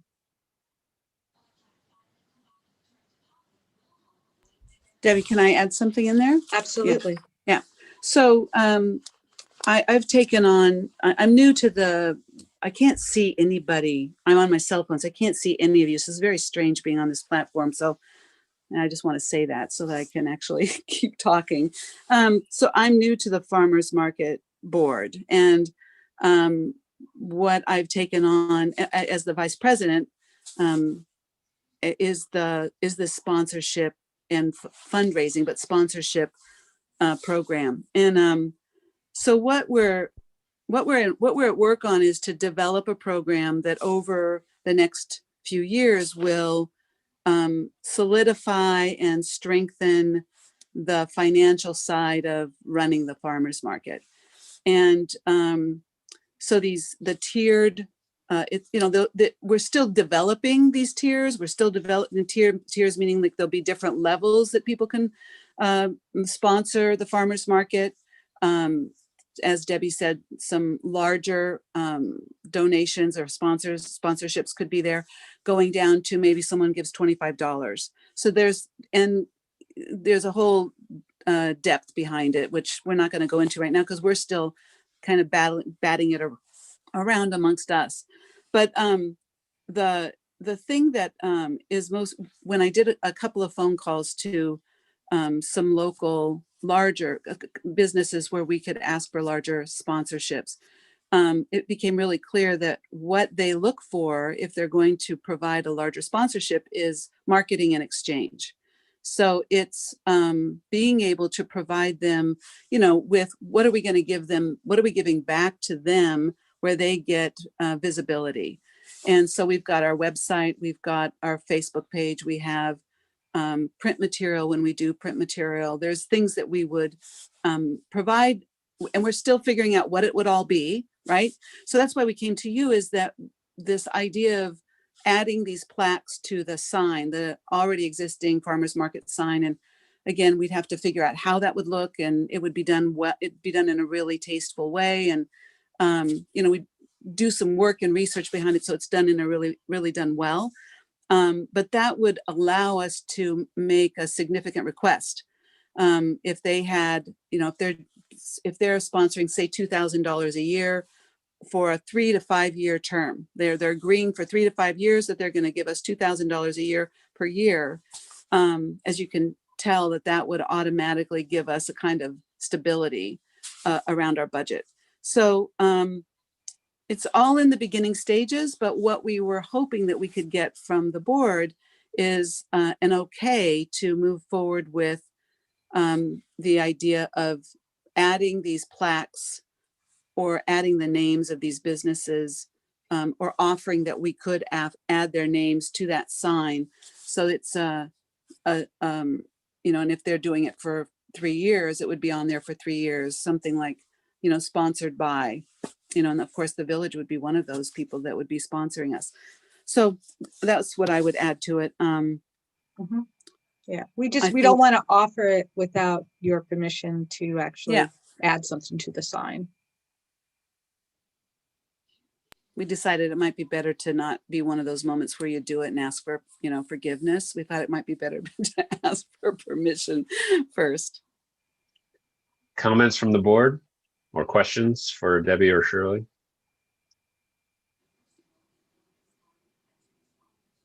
I mean, I'll just jump in. My initial impression is just gratitude. I appreciate that you have put so much work into it. This, to me, feels exactly like what we were hoping for when we had our discussion around the last budget season. So to me, it sounds great.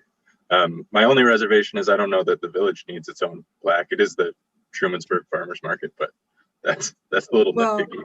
But you have been our benefactor for 20 years. You need to be recognized. Yeah, sure. Well, I mean, it's the village. We're taking your parking from across the street, so we'll consider that acknowledgement. I think there's room for the Taganic Giant and a couple of cars as well. Yeah, I think obviously sponsorship is what we've been directing you to, and it makes a lot of sense. And that is prime real estate. I mean, for sure, for visibility. And so I would just be interested to see what language you'll use. And then of course, our codes officer is here. So signage and how big that would be, that kind of stuff, I think is really important. And I think you'll think of all these things anyway, but how you can highlight these particular sponsors, but not to the detriment of the larger sponsorship that it sounds like you're building. It sounds like you're building a really great membership base, which I think is a really great thing. And whether or not the village needs its own thing on there, it's a lot like the Corning Museum of Glass quandary. Yeah, true. One major benefactor, yet we still need more support. So good job. Well done. Yeah, thank you. One of the other things that we're looking at is it kind of pointing to what you were talking about, Jessica, is that we're also looking at putting a chalkboard that you would write on, so that would be on the side of the manager's booth, that could list the names of groups of people or individuals or even tourists who came in and wanted to, put $25 in a jar, so that there's a way where people could be recognized, in the market itself, and it would stay there for the year. We're talking about that as well. So we're really looking at how it's really about developing a conversation for that this market is the community's market. It's our community, our market, and who owns it and who not owns it, but they own it in the way that it's mine. It's like, yeah, I give to the farmers. I sponsor the musicians, or I sponsor. So it becomes more of a, as we started talking it through, it's like, gosh, we got excited because it's even, it even lends to the gathering of people. It is already the place where people gather, but, the strengthening of that, and that people are gathering there. And there's also a sense of ownership, or a sense of it belongs, I belong in this community, and this is part of my community, and it's, an ownership, but in quotation marks, obviously. Yeah, and to that end, I offer you the word supporter. Mm-hmm. This is supported by it. It involves an active engagement, a continual engagement. Mm-hmm. Okay, Ben Darfler, you better say something, or we'll just keep talking all this really fun advancement event community stuff. All right. Yeah. If there's any other comments, please feel free to pipe in. But if otherwise we feel generally good about it, I don't think there's anything specific that needs to be done, just to kind of give our general thoughts and approval. Okay, well, thanks so much. And if you have any restrictions on sizes, we should know, so we work within it. Because this is a large project. I would say, Debbie and Shirley, first of all, just to echo what Ben Carver said, this is in keeping with the conversation that we had a year or two ago about the need for the farmers market to become creative with its business model, essentially. And I certainly know that there's a lot of money spent by local businesses of various types on all kinds of advertising, whether it's a placemat in a restaurant, or it's youth sports. I mean, there's a lot of dollars that are allocated to getting eyes on your name or logo. So I think it's great if we can take advantage of that for the market. As for the signage itself, I think if you work with Ben on the size and aesthetics of it, as long as it's fits and it looks like it belongs on that sign, then I don't think we would have any objections. Fabulous. Awesome. Great. Well, thank you so much. Well, thank you. all. Thank you both. Yeah. Yeah. Thank you for coming. Okay. All right. Have a good night. Bye. All right. So with that, we will move over to CPZR. So that mostly is a reminder to this board and others who might be listening to continue to review the draft plan that's out there. As this board, we're looking to have those reviews done by mid-March, so we can kind of continue with the timeline that Roden has set forth for us. So far, I've heard back from a couple different community members directly. People seem to appreciate the effort that's been put in, the clear amount of effort that's been put in. So I think things are going well, but hearing some interesting feedback and some good points being made. As for the committee itself, we're continuing to move forward with zoning. As I've said before, we're anticipating an early first draft of residential zoning changes from EDR this week to just kind of start pushing back against. I expect that will change quite considerably, but easier to kind of start with something we can push against and see where we get to. So that's kind of the phase that we're up to at this point. And then on to DPW water sewer.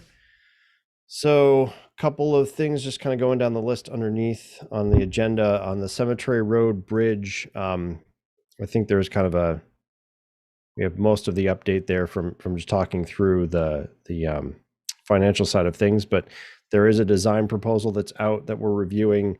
I'm going to have Dusty take a look at that, our DPW supervisor, this week.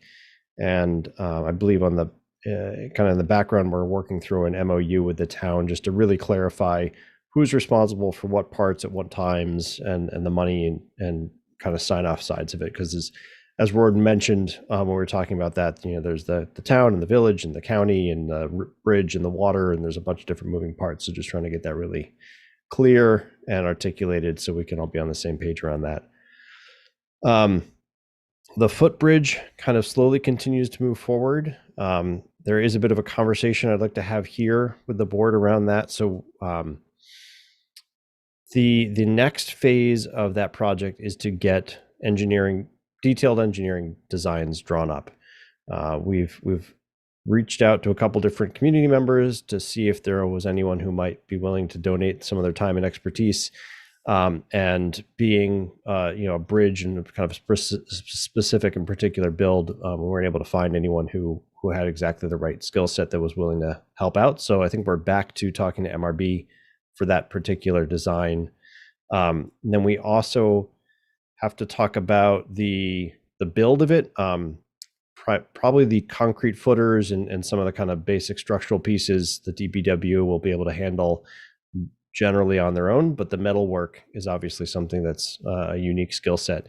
So we have been in contact with AccuFab, who is willing to be very generous with their time and money and allow us to purchase some materials at cost and to donate some of their time. And so we have a quote for that work. All told, we're looking in the $10,000 to $15,000 range, which is significantly better than the 100 plus that we had initially batted around many years ago. At this point, it feels like, but there still is a bit of a question of where do we find this money. So for that, I can't say I have a really strong, clear understanding of where to kind of pull it, but I did want to have a conversation here in hopes that we might have some kind of interesting ideas on where to find some money for that. So there's two parts to that to consider. And part one is, 10 to 15,000 is not a giant number, but it does not address any erosion or poor condition of the retaining wall itself. So we still have that hanging over our heads, which would, because it does involve DEC and the Army Corps, and it does look like a larger project, we may just have to go the grant funding route and hope it doesn't deteriorate any further, at least not substantially, before we find another, like the drainage grant that we're working with from Lifton's office. Have to kind of keep our eyes out for something that will help us tackle that piece. So I want to make sure we understand that that's still something that needs to be addressed. We may have 3 to 5 years to address it, but it is not a small matter. I mean, I won't say it's pressing, but it's not urgent. Separate from that is the spend to make the bridge usable in the meantime. There is some debate, I think, among some of the folks who've looked closely enough at the bridge as to whether or not the bridge is usable in its current state, but then there's the concern about its reliance on the retaining wall. So it's a circular problem, and we have to decide how we're going to tackle it. And then we have to find money for it. And I will say, I think obviously grant funding is absolutely on the table. I've been pushing for Dusty to start planning for some sort of 3 to 5 year plan around that wall and see if we can't slowly build up towards that. And that's my hope. I know, Vicky, I think he's going to have a budget meeting with you this week or next. This week. It's Monday. Geez. Okay. And my hope is to see some sort of plan of building up towards that, even if it's to have funds to match a grant or something to that effect. I haven't, our focus has been on the bridge itself. So I haven't dug too deeply into what would it take to really address that retaining wall. I'm sure, once again, depending on who we talk to, it could be a weekend project for a couple people, or it's significantly larger. It's probably somewhere in between that. So trying to build towards that direction. But this approach here would give us that flexibility, that sense of security of going that 3 to 5 years to better tackle retaining wall issue. So I guess it sounds like, is it true that it's actually questionable whether or not the bridge is usable in current state, or no? We know it's not usable in current state. The bridge itself, physically, the bridge itself is fine, but it is anchored to the retaining wall on the southerly side of the bridge. Which And then so begs the question of why not fix the retaining wall and leave the bridge as is? Why is the focus on the? Because of time frame. We're 2 years. We're 2 years in now.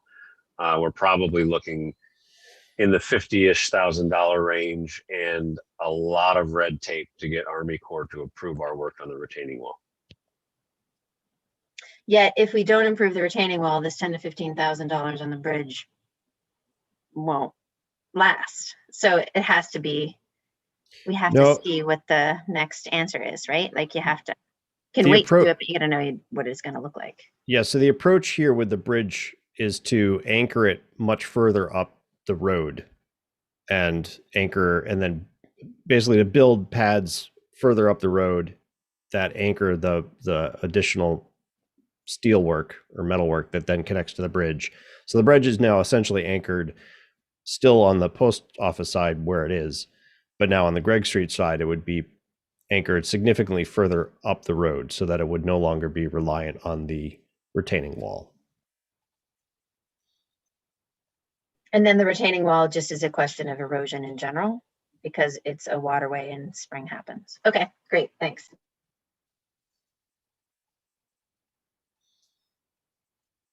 Ben Carver, any thoughts? Not really. I was one of those who thought the bridge was fine, and our big move here should just be to move the barricades. But then we talked to Andy at a meeting ago, or 3, or some infinite number of meetings ago, and he made it very clear that that was incorrect. So I suppose I would have to defer to the engineers who know what they're talking about.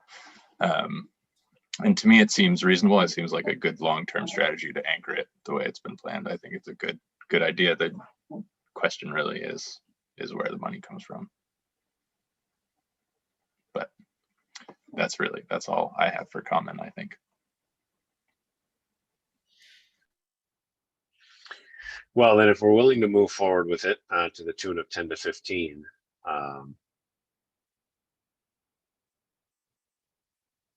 then I guess I'll have to sit with Vicky and see where we can squeeze some nickels. I don't know that it naturally fits into any of the reserve accounts, so. Okay. Yeah, and I know you're aware of this, Robin, but just to kind of say it out loud, that's the work for the design and the metal work. There's still obviously work on DPW's side to pour the footers and manage any other. I know they've talked about other drainage changes to the road and so forth as part of the project. So I want to be clear that that's not just that's only the kind of, I'm assuming that's most of the work that would need to be done outside of village employees and resources, but I think we'll also know more when we get that review back, the designs actually back from MRB, and have Dusty really sit down with them and so forth. Vicky, you're planning to have the preliminary budget spreadsheets to us this week, yes? Yes. Yep. Okay. Well, when I get those spreadsheets, and I'll start to see where we're between EMS overtime and others. I don't know that we're going to have a ton of wiggle room, but we'll see what we can find. And yeah. What was the fund balance, by the way? Sorry, I did. Unencumbered fund balance, 519,390. Up from last year. Yeah. We didn't use any last year, which is part of the reason why. Right. So we're around 18% of the budget. So we're still in that 15 to 20 range. So we have a little wiggle room there. Not overly comfortable with it, but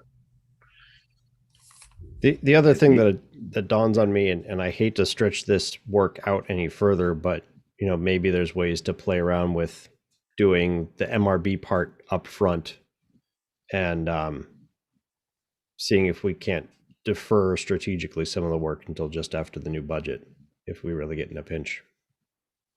Yeah, I thought about that too. I mean, we certainly do enough work with MRB that I think we can possibly pay an invoice in June instead of May if it comes right down to it. But let me take a look at what Vicky sends out this week and see if there's any flexibility anywhere. All right. I'll make sure this continues to be on Dusty's radar around the plan for next year's budget, for the budget we're going to start talking about. Okay. All right. One last piece before I hand it off is the sewer draft law. So that's continuing to move forward as well. I'd say we're in substantial agreement on the bulk of the law. The last piece is that we're still kind of working through is a couple final questions on ownership of the laterals. So the pieces that go from the sewer main to the house, and where does that ownership end and start between the homeowner and the village? Likely we'll make a transition at the edge of the right of way, but still kind of hammering that last piece out. And then continuing to refine the EDU calculation, the equivalent dwelling unit calculation. So understanding how do you, if every single family dwelling unit is a sewer, has a sewer cost, what then do you do with commercial buildings essentially? And how do you kind of compare the two and make a fair and balanced comparison? So we're mostly moving towards the idea of looking at what is an average or a median family use, and then using insofar as water usage as kind of a proxy for sewer usage, because we have the water number and that's an easy number to get, and then make that calculation as to how many thousands of gallons per year does that equal on average one sewer unit, and then we'll apply that to other commercial units throughout the village. By and large, we shouldn't see too much of a wild change. I think MRB has done a pretty good job of flagging where there might be big ones, but most of them stay within current realm of what they're at. And then as I'm talking, one other piece that is coming up is around grease traps for restaurants primarily, but for any kind of commercial business that's does a lot of grease. So mostly restaurants, but I think car washes and a couple other places they mention as well. That is currently at discretion of the supervisor, the superintendent, the DPW superintendent, and the law will change that to be required. And so we're going to have to figure out how to phase that in, who's actually impacted and so forth. But it is something we need to work towards one way or another. It is having an impact in the sewer and causing buildup. We just have to figure out what's the kind of equitable way of rolling that out to businesses that may or may not already have one, and need to kind of figure out where you would place one and all the kind of logistics that go around it. So we'll start slowly walking down that path and figuring out how to figure it out. Good. Any questions for Ben?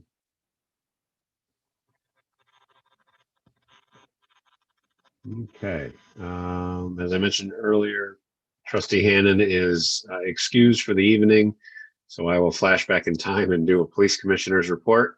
For the month of January, Trumansburg Police Department investigated 251 calls for service, 3 of which were outside of the village in the town of Ulysses. Of those 251 calls, 156 of them were property checks or residential checks. Only 24 were officer-initiated vehicle and traffic infractions. There were 3 property accident crashes, and then there were several criminal investigations, a little bit more than normal. There was 1 robbery in the 3rd degree, 1 larceny, 2 domestic incidents, and 2 harassment complaints.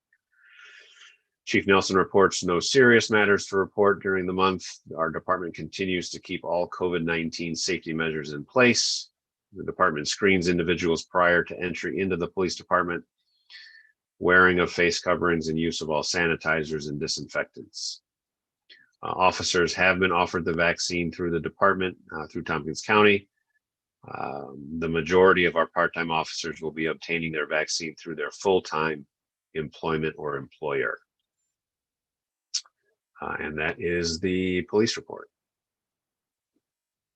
If obviously there's ever any questions on that, you can ask me or ask Chief directly, or Keith.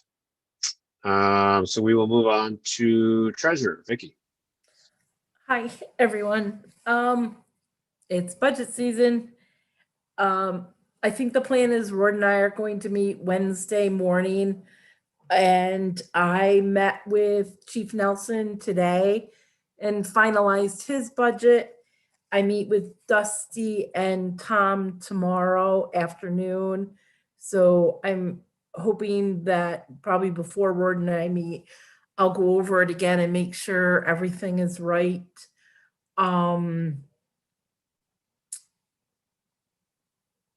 So it should be in the Dropbox to you all Wednesday afternoon. Okay. The farmers market, their budget won't be done until the 18th, and which is prior to our start of our budget working sessions. I assume you all got the email about the 3 budget working sessions. So everybody's okay. Bank statements came in the mail today. I will start those next week. I have spoke to Warden. Working at home is difficult for my position. So I'm going to be in the office more often, probably at least 3 days a week now, possibly 4, because it's just so much easier to do stuff there. You'll notice that, well, we already went through it, but the EMS receivables for EMS unfortunately didn't get done because the statements were at the office and I was snowed in for 2 days. So if you get any questions from the towns, EMS will get paid for 2 months in March. Okay. I think that is about it. It's just really busy for me this time of year. So if you guys have any questions about budgets or anything. Any questions for Vicky? I've had 2 Zoom meetings with the farmers market to get them up to date because it's a whole new crew again. And Ben gave me the link to the budget meetings that you guys had last year told the farmers market how you kind of wanted to see them go. So hopefully I think they've watched them and they get it. I think that's all. Good. Any questions for Vicky? All right. Clerk, Tammy or Morgan, anything to report? Hi guys, it's nice to see all of you. Sorry, my camera's not working. So I guess probably other than water and sewer being billed in January, Morgan and I have been working on some payroll stuff with Ben and chasing some things for the mayor as well. I did hear back from New York State Department of Health, EMS division on Friday.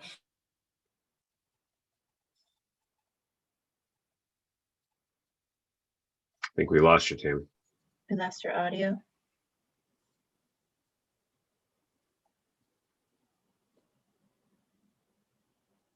Going once. Going twice. We actually had a Zoom meeting. She's probably going to tell you that she has it all straightened out with EMS and whatever the issue was with the Department of Health. Yeah. She mentioned Well, that Morgan and oh, maybe. I she- don't, all right, I'm back and I have no idea what you're talking about. So with issues with the Department of Health, I have no idea. So I was trying to We would- tell them that you had told us today during the Zoom meeting that you had got them all straightened out. Or whatever. oh, yeah, okay. Yeah, so other than that, unless someone has specific questions, it's pretty much all I have to report. Sorry, it's not more in depth. Okay. Any questions for Tammy or Morgan from the board?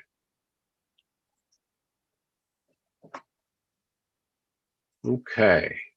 Old business. Sorry to make you wait, Tom. We have in the Dropbox the spreadsheet that I had worked on with the revised code and zoning fees. We had initially been talking about going from a flat dollar amount per pricing tier or per value of improvement up to a flat per 1,000 charge. The issue I found when I was working through the numbers is that at the high end cutoff, so at say 150,000 or 250,000, a flat dollar charge makes sense. But at the lower end of that same tier, we would be losing revenue on over our current fee structure.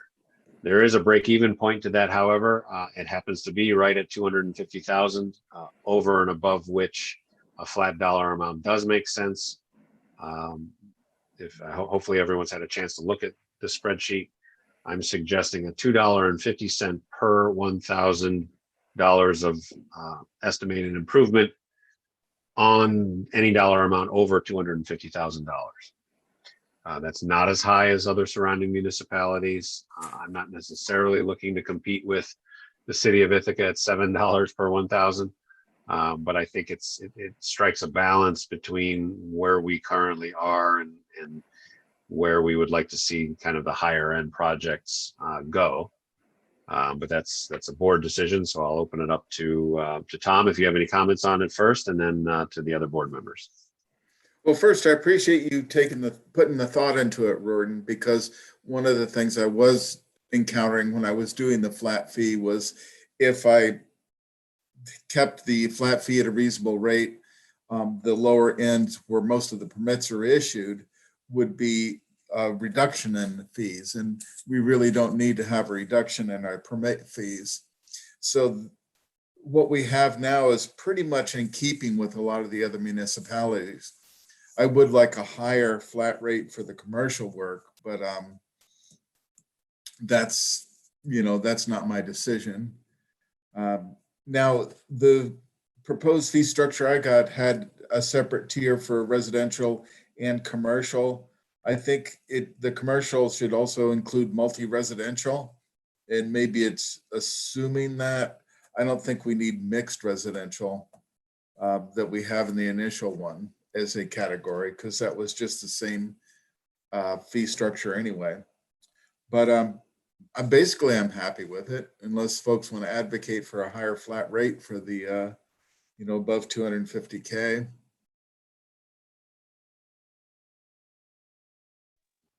And that's a good point, Tom. I had actually had multi-unit residential in my mind. I had it in a regular residential, but I think you're right. I think that should be, well, are we defining multi-unit residential as anything over 4 units as Yeah. in the zoning? Okay. Yeah. Yeah, I think that's fair to consider that commercial.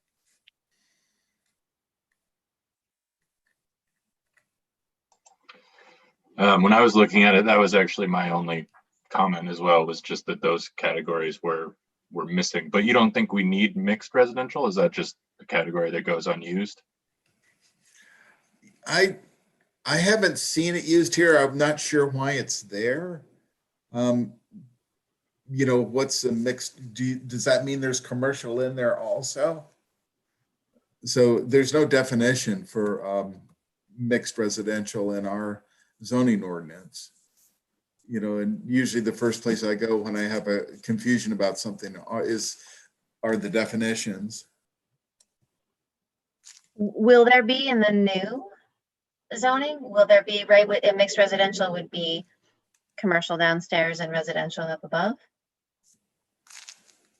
Right? Or is that always just then commercial? I think it's looked at as just commercial. Okay, When I issue permits, I base it on commercial in these, well, it's multi-residential at that point, so. okay. I'm good with 250.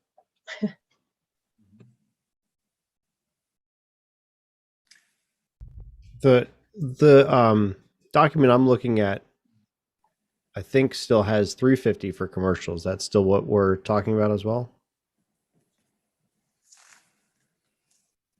That's what I was hoping for. I'm a little confused now with how it's been described. So I'm hoping. Yeah, well, we've perhaps- got a number of different references to 250. So there's $250,000 cutoff between the flat rate and the per 1,000 rate. I do have $2.50 per thousand on the residential side, $3.50 per thousand on the multi-unit residential / commercial side. I think that's acceptable. And the only question would be, I've essentially kept, with a minor change here and there, the flat fee portion of multi-unit residential and commercial the same, whether that should be bumped much or at all.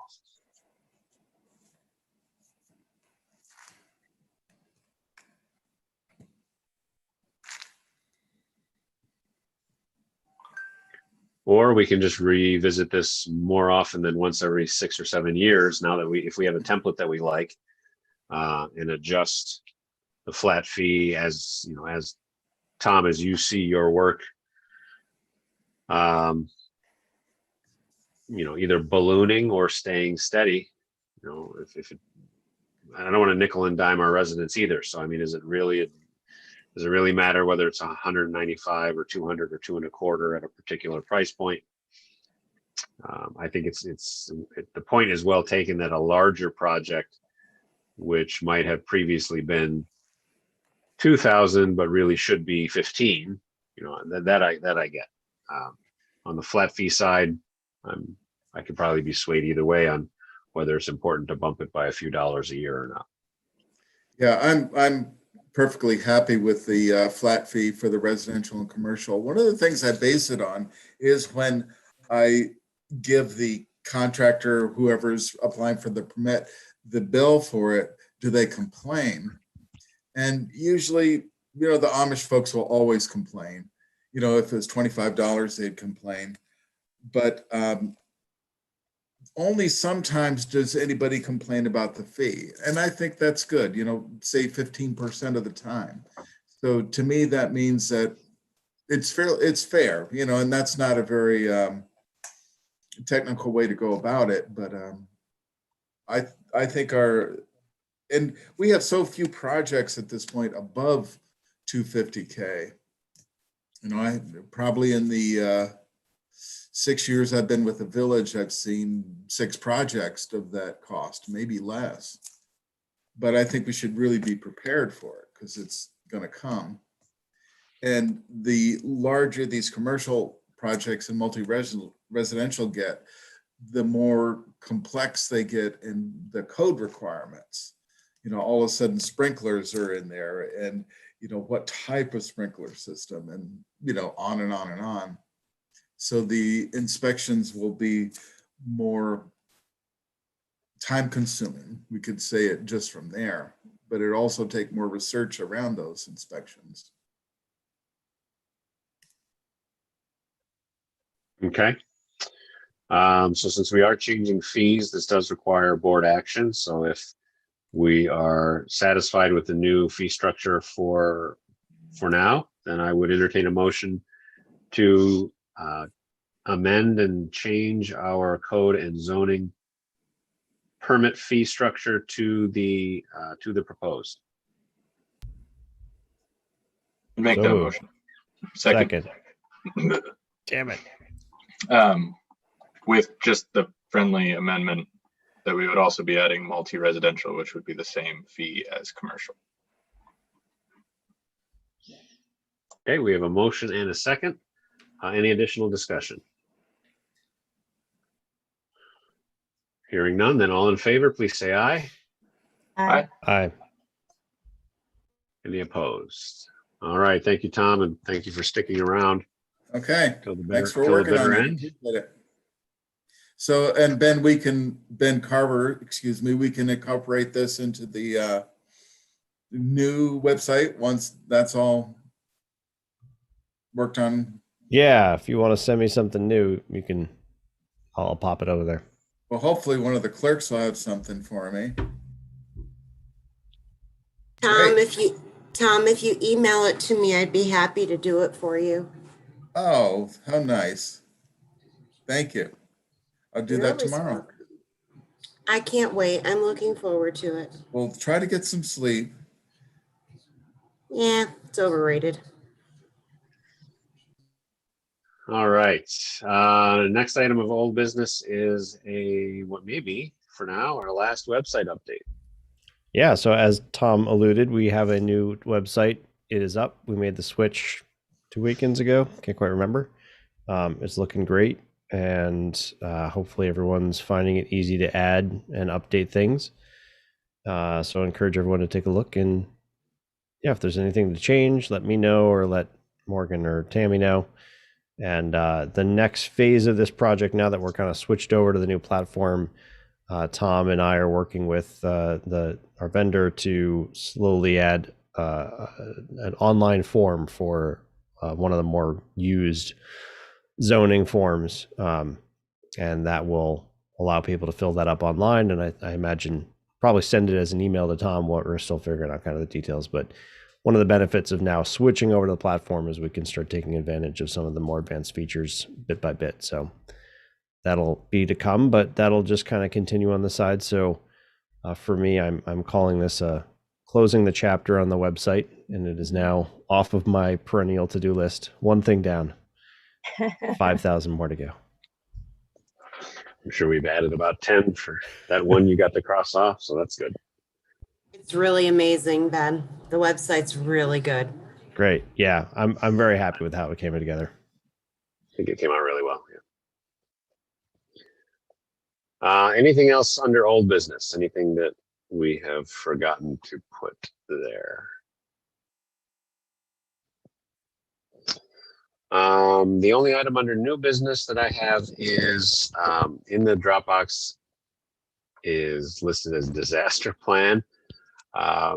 This is not for adoption tonight. I intend for us to adopt it in March, but I wanted everyone to take a look at it between now and March. If you have any comments or anything you think should be added, please let me know. What I basically did is took our reopening plan and modified it to meet the requirements of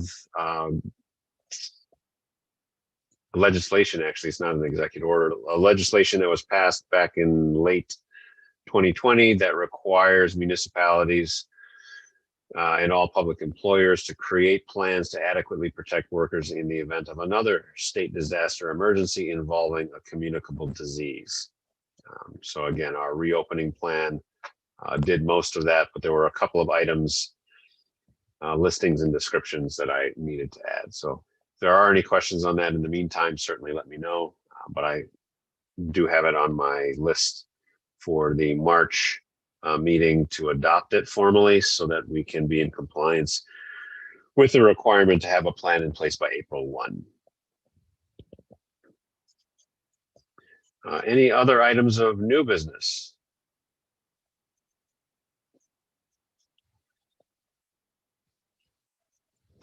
Hearing none, then do we have anyone from the public? I do not see anyone from the public here. Unless Mary or Ann have anything that you want to add before we move on.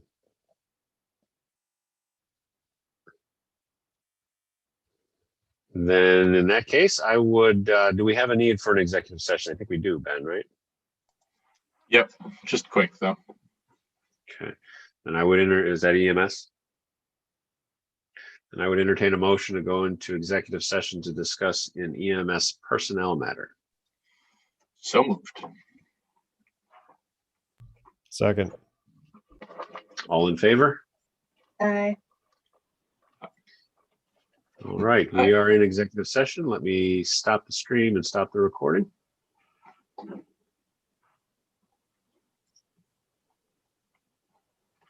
think this is where we bid Tom adieu. Oh, there he goes.